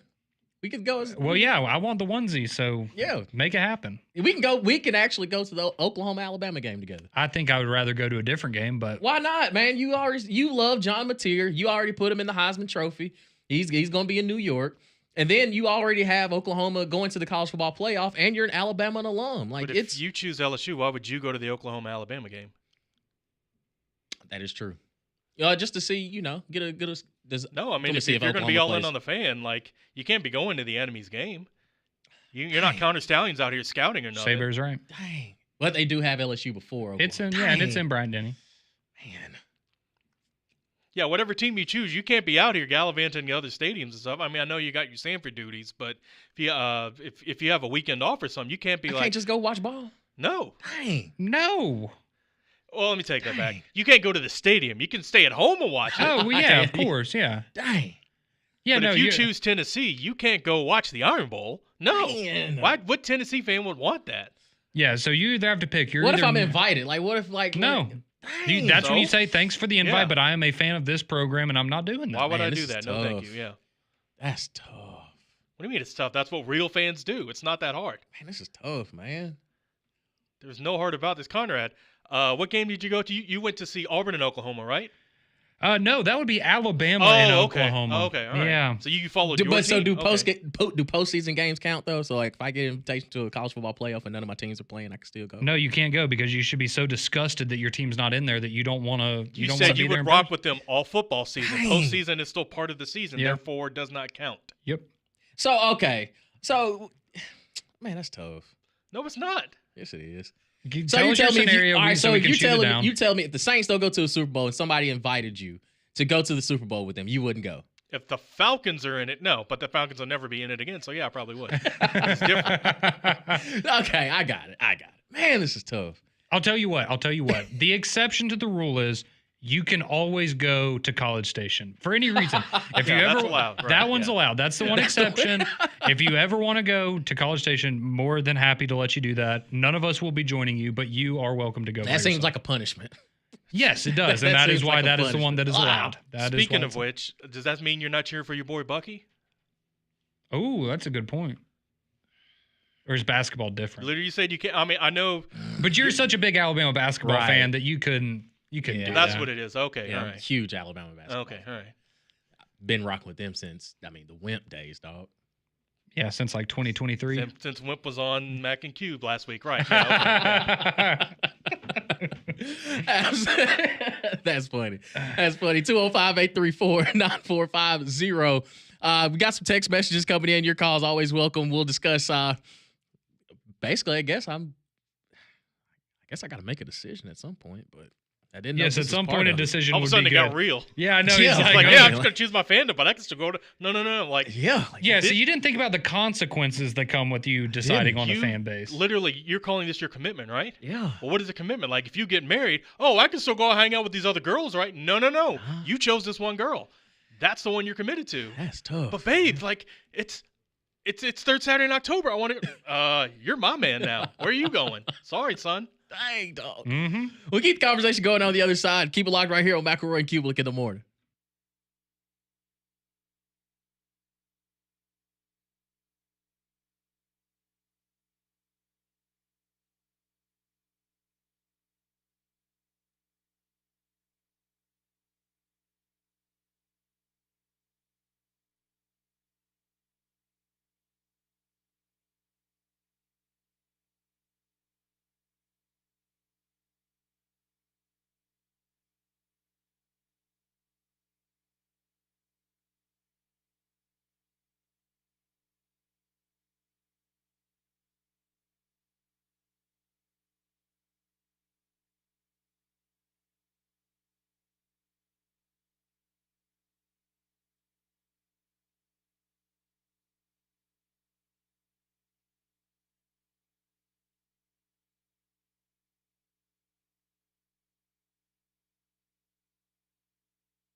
Friday morning, 9:23. McElroy and Cubelic in the morning. Conrad, Damian, and John Saber here with you as we continue to get a lot of your thoughts. So many great texts that we have left to get to. The calls have been great this morning. Just college football conversation. We talked about some make or break games for teams around the SEC. We got to dive into kind of the mental side of it. And now here we are kind of going down the Auburn rabbit hole. And it just hit you, didn't it, Damian? It did. A lot of people... What? The song. Oh, you didn't realize it was the Imperial March thing from I was Star Wars? Hey. And then I'm like, wow. That's wild. The only thing that would make this better is Soulja Boy, so maybe there's one of those. But that's only ever been said once in the entire existence of humanity. No, I know. These mashups are awesome. Where are these? So who makes these? It just... I don't know, random people on TikTok. There's one dude I just follow. He's a DJ, but also an influencer or whatever, and has a bunch of just things like it's like the one I sent you, which I might play later. Is like, hey, you're the bride and groom at a wedding, and you like The Office, and then you hear one song, and then you just morph it into another. It's like, oh, yeah, okay, I like this. No, these mashups are no, keep them coming. These are awesome here. But we do want to remind you quickly that a long summer of heat and humidity are ahead. Just look at the forecast for next week. So you need to keep your home comfortable with a Trane, America's most reliable HVAC brand. And this deal runs out today. Today, last day to take advantage of this, but they are offering up to 10-year warranties on parts and labor for select home comfort systems. To learn more about this outstanding offer and to find a specialist near you, go visit Trane.com today. We continue with your text messages coming in, 205-834-9450. Bobby texts in and says, we need to get Damian down to Baton Rouge for a game. Once that happens, nowhere else will compare. Also, I know Damian loves wide receivers since that's the position he plays, so why not pull for the real wide receiver that produced 4 of the top 6 receivers in the NFL last year? Oh, that's a really good point. It does feel like LSU or Alabama should be your options because those are in terms of wide receiver talent, that would be the two you would go to. They're 2 of 10. But you do realize that, like he's saying here, if you become an Alabama fan, you can't go to Baton Rouge for a game. Yeah. I mean, I ain't never been, so it's all good. You're not worried about going? Nah. Okay. Nah. But unless I choose LSU. Then it just really seemed, to me and Saber, like it, that last segment, the reality of the pressure that is on your shoulders right now seemed to really hit you. Because, it's been fun, and it's a fun thing as you're trying to, figure out who you want to root for. But now, it added a level. Oh, I got to root for him. Yeah. It added a different, level of stress. It really kind of hit me a little bit. So if you do, and I'm not, you're not making a decision right now, but let's say hypothetically you do stick with Alabama, and that's the team that you root for. What happens the third Saturday in October? I want Alabama to win. Okay. And should they lose, you can't smoke one. It's a Heupel disciple. If Yep. Heupel's offense goes off. Great point. That will be the best breakdown of how Alabama lost that you will ever hear. That will be the best. I will dive all the way into it. It would hurt. It would hurt? Okay. Yeah, absolutely. Okay. You know me. I'm a big Alabama guy. When I'm basketball. Yeah, of course. But Alabama football, too. And speaking of wide receiver, the last time I saw a receiver win the Heisman Trophy, he was wearing number 6, and he played for Alabama. You better believe. That's right. Roll Tide. He came after those Jamar whoever and Justin whatever and they're pretty good. Whoever those guys are. They're really good. Somebody texted in and says, okay, I heard John's Lee County comment. He is wrong. Tearing the heart out of my nephews twice a year sounds like a fantastic thing, LOL. I think he sounded butthurt, though. Give him my apologies. If Damian rolls with the Tide instead of the onesie twins, I'll make it the onesie triplets. Tell Cole I won't be getting him one. Can't afford that much material.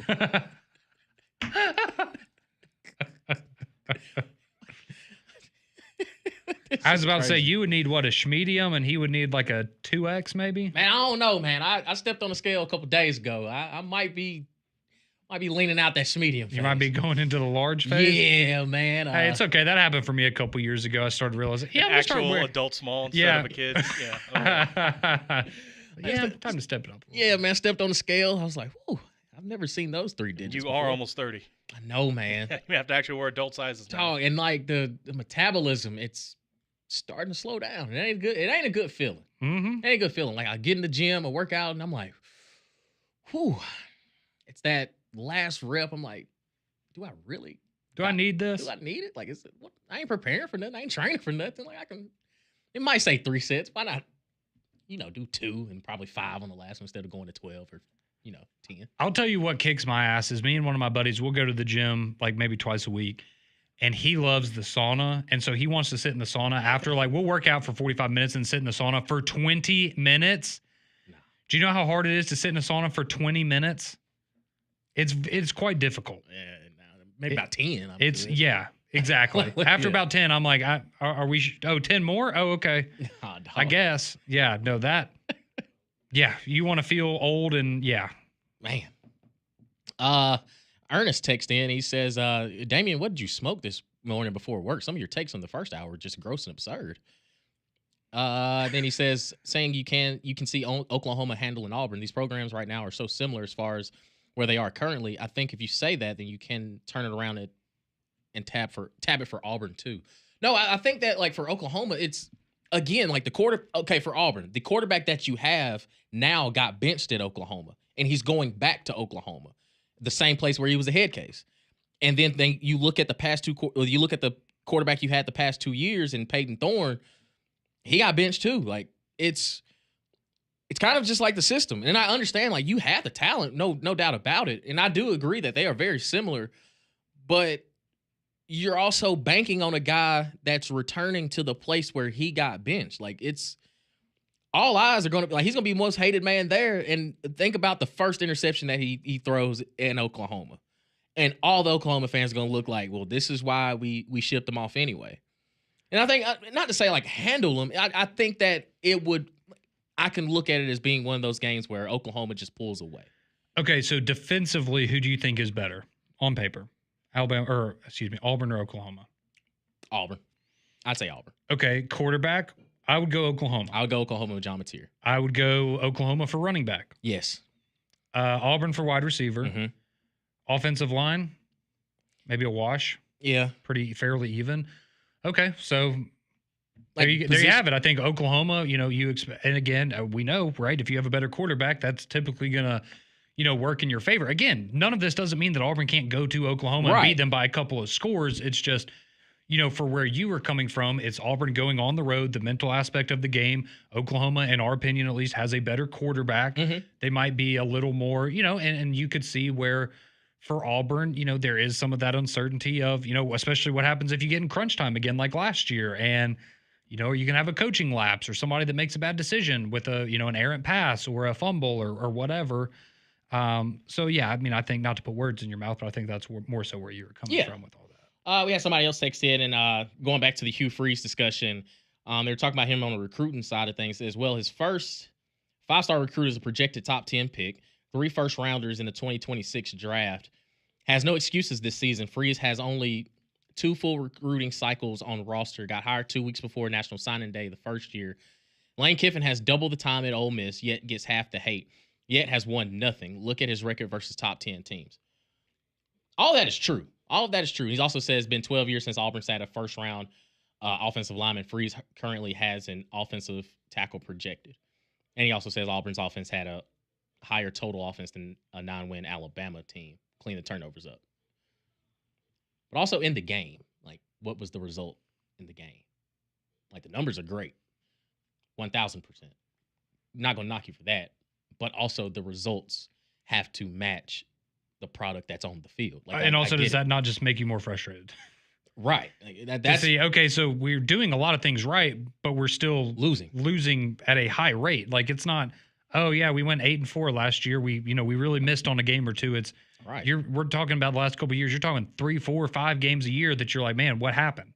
Yeah, and I've said it for the past decade or plus. It's how many more years can Auburn say they're a quarterback away? Like, that's the next year. Next year's the year. At some point, it has to click and it has to work. Yep. But I just have my reservations on Jackson Arnold. Talent-wise, no ands, ifs, or buts about it. He can get it done. Mm-hmm. It's just, can he get it? Like, will he get it done?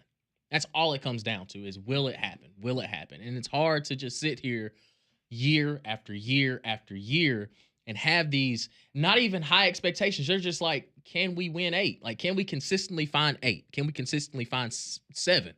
In the past 2 years, you haven't.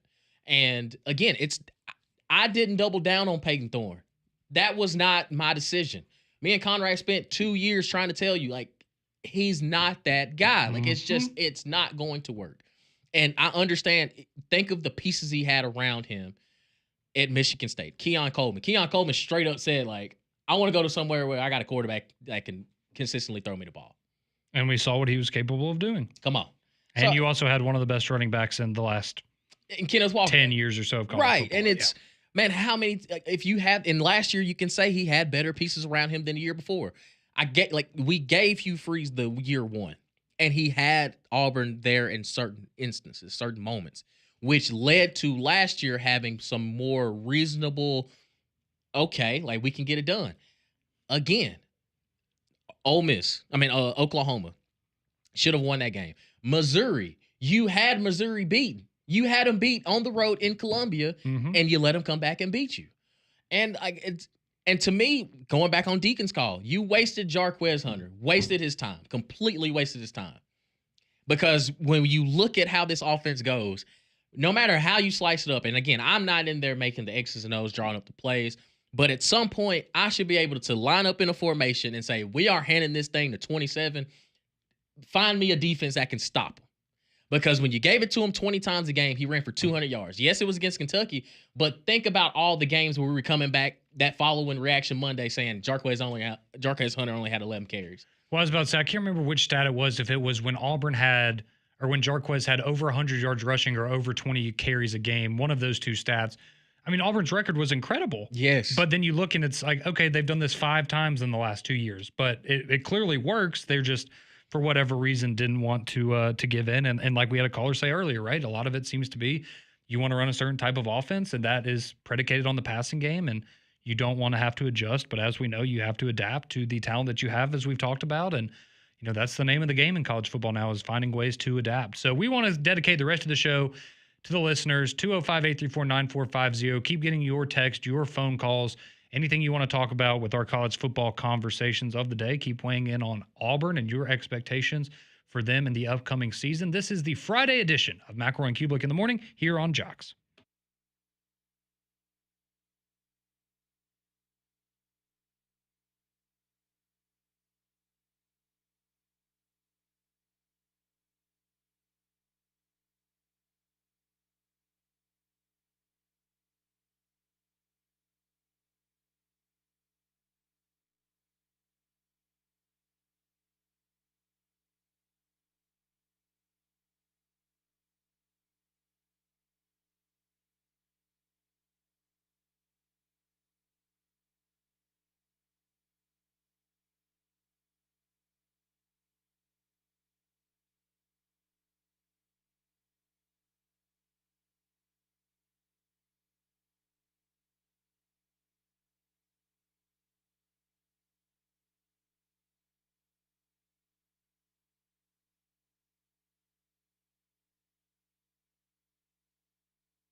tie some yarn. That's how you do the scarn. Oh, it's awful. I know all the words to this.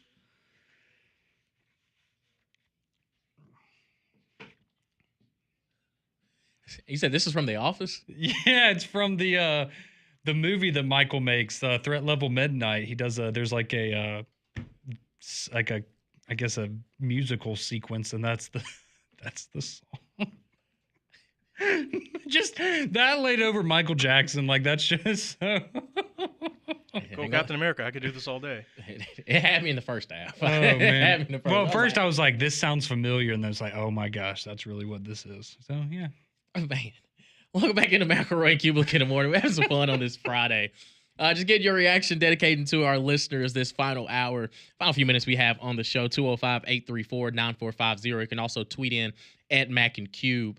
I'll have some people tweet in. Just going back and discussing some of the Hugh Freeze and Auburn. Royal Payne tweets in and says, classic Auburn would be for Freeze to go 10-2 this year, get a huge extension. They get blown out in the first round of the playoffs and go 6-6 next year. That would be the Gus Malzahn special, yeah.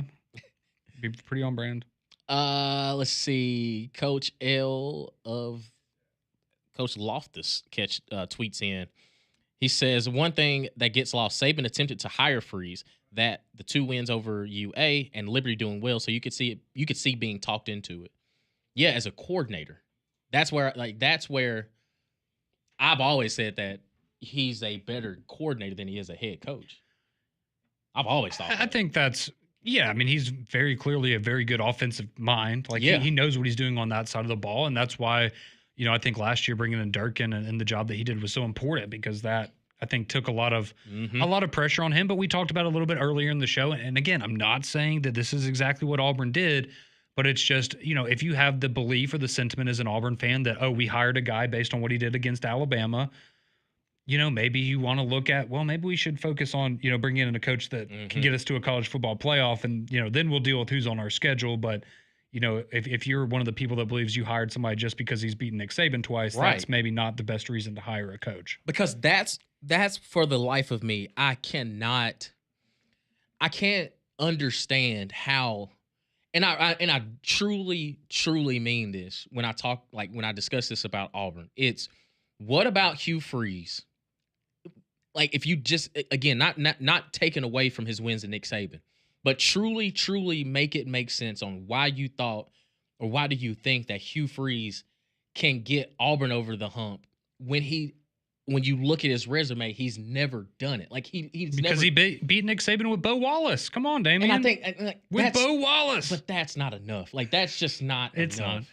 It's not enough. Where at least with Brian Harsin, you can argue with anybody. At least when he was at Boise State, he was winning consistently. Absolutely. He was winning consistently. And I think that's where I have such a disconnect. And even I got to give Texas A&M credit. When they hired Jimbo Fisher, it was because of what he had done on his resume. I mean, he won we can criticize him all he wants, but he has a national championship. He's won. And you look at all these other different coaches that have gone from different places. Like when Dan Mullen went back, when he went back to Florida as the head coach, you at least thought, like, okay, he was the offensive coordinator with a lot of talent. He can at least turn this thing around, and he did. Like, he got him back at least competing at a high level. Yeah, they were in the SEC championship. Yep. Right, and I look at Auburn, and I'm thinking, okay, if these are the expectations, then you can't be upset when Hugh Freeze has shown that this is what he's done everywhere he's been before. So why do you think now all of a sudden that it's going to take it to the next step or the next level when he's never done it anyway? And again, he beat Nick Saban twice. Great. But then look at all the other games and when he was at Ole Miss. Like, look at, we talk about Brett Bielema. Brett Bielema's got to win over Hugh Freeze at Ole Miss.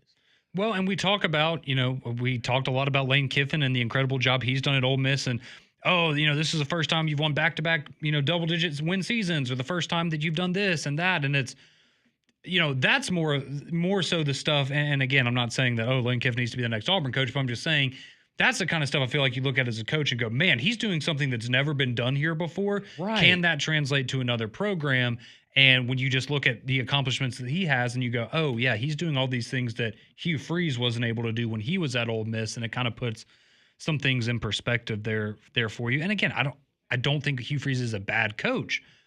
I think he makes bad coaching decisions at times. Right. But this is, again, if you want to put these doubters to rest, you want to silence us, then that's fine. Go out there and win some football games. Don't make coaching blunders. Give the ball to your best players and, go out there, win 8-9 games. And then we're having a different conversation. But, again, can that happen? Absolutely. But can Auburn go 6-6 again? Absolutely.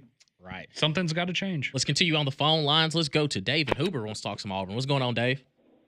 Yeah, I guess, gosh, Auburn having 2 10-win seasons over the last 10 years is unacceptable.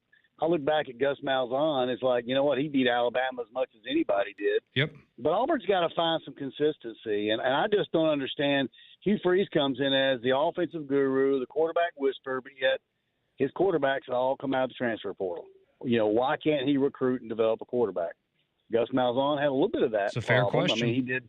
He did bring in Marshall, the kid from Georgia, who was a defensive back, who played quarterback in high school, and he developed him in a very effective quarterback. But I don't know. I think the Auburn people just need to be patient, man. You've got to, what I think is going to happen is you look at his schedule for this year. He goes 6-6. They're going to start screaming, yelling. They'll get rid of him. They'll pay another buyout, and they'll be on their search again. They've just got to stick with this guy, even if it takes 2 or 3 more years. And you can say, you know what? How long's he been there? What's this, his 4th season? This will be his third year. Third season. He said, we gave him 5 years. We don't see anything any different. We don't, but they got to get some consistency going. Because recruits, what's happening is they commit. They don't know to commit. Hey, is the coach going to be there? We don't know, and it's that way every single year. And they lose recruits over that. I wouldn't go there. All the naysayers, they don't know if he's going to be there. They kept saying, if Gus Malzahn loses this week, he's gone. Well, if I'm a recruit and it was right at the height of recruiting season, what am I going to do? Well, yeah, I'm going somewhere else. I don't know if he's going to be there or not. There's no consistency. So, but anyway, that's my take. But anyway, I hope to see them relevant again, because when they're relevant, it makes things a whole lot more fun. That's a fact, man. Dave, we appreciate you. Let's go to Chapman in Birmingham. Let's talk some Auburn. What's going on, Chapman? What's going on, man? I was calling this. I think my call is kind of aligned with guy that just got off, but we just wanted to check in and see y'all thoughts about if Gus does go 6-6. Like, do you stay with him and allow him to be there for the 5-year term, or is his his opportunity has already kind of scaled out and it's time for a new transition? So I am an Auburn fan, but over the years, everything has been not looking good for us. But from y'all perspective, how y'all look into the intel of the game and the sport, if he goes 6-6, does he stay? Or if you were to, if he goes 6-6, I think he's done. Straight up. He's done. Yeah. Okay. So if he's done, if he goes 6-6, who is out there that could come in and create a system that fits Auburn that will propel them or get them to that 8-4, 9-3, 10-2, back into the game of how they used to be? Well, who has done that for Auburn in the past? Because how long has it been since Auburn's had back-to-back double-digit win seasons, whatever? Right. It's no one has done that. So, I mean, I know what you're asking for, but you're literally asking for the impossible, because how often has it been done? Right. And that's where you're saying that Auburn doesn't have a potential of getting back into that, where the Georgia or the that's where I have the question mark. It's never been done. So how long of a window do we keep saying potential to where we actually have the results? That's the only thing, Chapman, we appreciate your call, but that's the only thing I cannot. It's Auburn has spurts. They have moments of greatness, but then that's what they say, or that's what they think the program is, when realistically it doesn't happen that often. It just doesn't. And that's what's so puzzling is, man, how long do you wait? How long do you wait before? And I will say, I just don't know. And I do think that, especially here in this state, it is unique in the situation of what we just talked about with Auburn.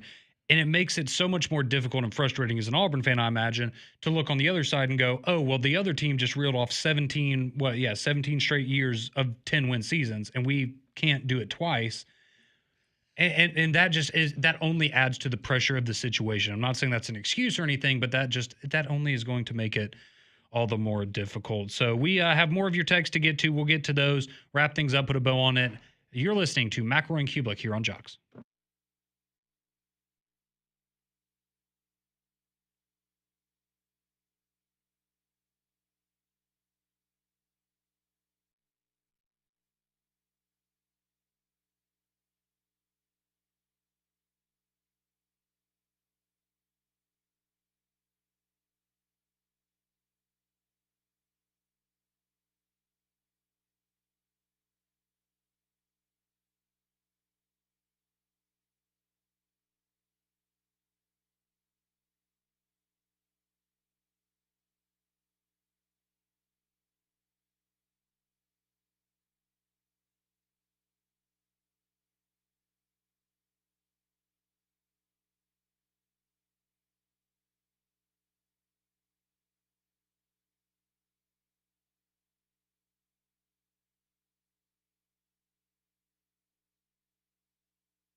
What? They've gotten funnier as the show's going on. But it's good though. I'm like, oh yeah, listen to I it. like the vibe. But that is a mean left turn. Like, what? That is great. That is great. Saber's spinning the hits today. He really is. Like, we've had a couple people text and ask about the music. It is John Saber. He is the one. It's not me orchestrating this. It's been fantastic. And also, how in the world can you spell my name wrong twice? Which one? Damon? Right. It went Damien with an I-E-N, and then it went to Damon. Next Friday. Damon? It's Damien. Damian. D-A-M-I-A-N. I-A-N. But it's all good, though. It's all good. At least I'm in your heart. That's right. I appreciate it. It's the thought that counts. It is. It is. We appreciate y'all hopping on with us today. It's been fun. It's been a fun couple hours. I mean, if you're an Auburn fan, maybe not as much because you have to stare reality in the face. Well, the conversation has been good, but I pointed this out in the break. I don't. And again, like, okay, we haven't gotten to read on the air every single text that we've gotten because we've gotten so many because y'all are, great listeners, but it's not like we have a bunch of texts from Auburn fans or any text from Auburn fans along the lines of, oh, y'all are way off on Auburn, or I can't believe you're saying this about Auburn. Everyone seems to be in general agreement. Yeah. This is the state of things on the Plains. It really is. It really is. Josh in Huntsville says Freeze can't get fired. His last name is Freeze. He got no worries. And a buyout too, man. Like again, how many coaches are you really gonna be paying? Well, let's be honest. He won't get fired. He will announce that he's stepping down from the program. Yeah, but realistically, where would Auburn go as far as finding a new head coach in the event? And not saying it's going to happen, but where would you go? Yeah, I think Kenny Dillingham would be a great name. Familiar with the program, obviously, has done a great job in a short time at Arizona State. Yeah. I think that's somebody you would think about. I think John Summerall. I love John Summerall. And yeah, absolutely fantastic coach. I think that's somebody that you would have to entertain as well. You get Jimbo back? I don't think I would go down that route personally. Why not? He ain't gonna ask for too much money. Still getting that Texas A&M bread. I would have similar concerns about him and the problems he had at Ole Miss, or excuse me, at Texas A&M, where it just seemed like he had fallen behind a little bit in terms of, particularly on the offensive side of the ball. But your boy Don texted in Rhett Lashley. That's another person that is familiar. Are y'all with gonna the actually program. let him call plays? That's like, are you gonna actually let him coach instead of just having him as just a stand-in for Gus Malzahn saying, "Nah, it's my offense, big dog." And I do think it's interesting. Somebody brought it up earlier, right? If you're a fairly big name head coach and you've got prospects, and you look at Auburn and you go, y'all kind of had a revolving door at head coach here in the recent history. Do I want to gamble on not having a job in 3 years? Bobby Petrino. Tried once before. Rich Rod. I don't think you. Well, Bama tried once before. Yeah. Love you, Coach. Glad you didn't come to Tuscaloosa. It worked out for everyone. I know exactly who they need to get. Josh Heupel. No, he can get you out the gutter. Ask Tennessee. He's going to Oklahoma. They're going to get Jeremy Pruitt. His show calls is up, right? Not yet. Oh, dang. Not yet. Never mind then. Maybe that's another conversation for another day. Who could they get? Who knows? 3-man front's coming up next.